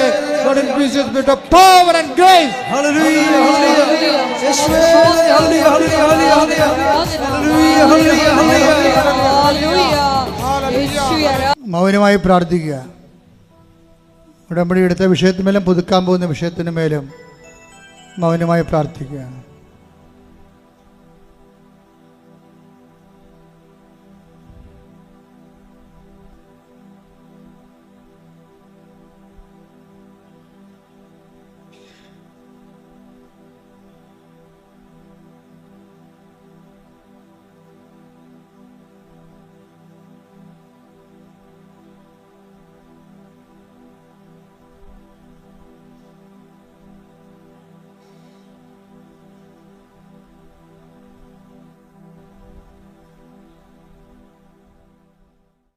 സമാപന ആശീർവാദത്തിലേക്ക് പോവുകയാണ് നമ്മൾ.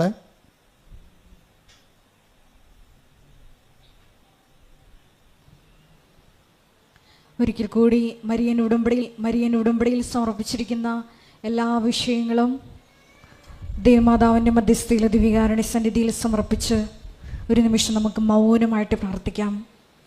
പരിശുദ്ധമ്മയെപ്പോലെ വരാൻ പോകുന്ന കാര്യങ്ങൾ അറിയിക്കുമ്പോൾ പരിശുദ്ധാത്മാവിൽ നിറഞ്ഞ് ഇതാ കർത്താവിൻ്റെ ദാസി എന്ന് പറഞ്ഞ് മൗനസമർപ്പണം ചെയ്ത് പുനരുദ്ധാനത്തിൻ്റെ ആദ്യ സാക്ഷ്യം വഹിക്കുവാൻ ഈ ആരാധനയിലൂടെ ഉടമ്പടി എടുത്തിരിക്കുന്ന ഞങ്ങളെ ഓരോരുത്തരെയും തിരഞ്ഞെടുത്ത് അഭിഷേകം ചെയ്യണമേ എന്ന് പ്രാർത്ഥിച്ചുകൊണ്ട് ശിരസ് നമിച്ച് ദിവ്യകാരുണ്യ ആശീർവാദം സ്വീകരിക്കാം.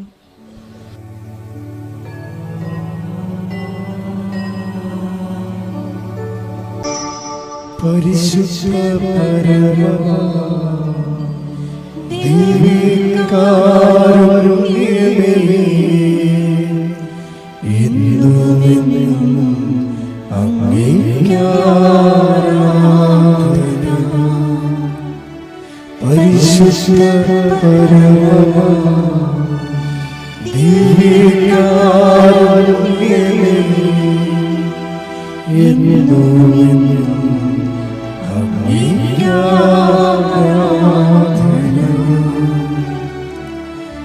പരിശുദ്ധ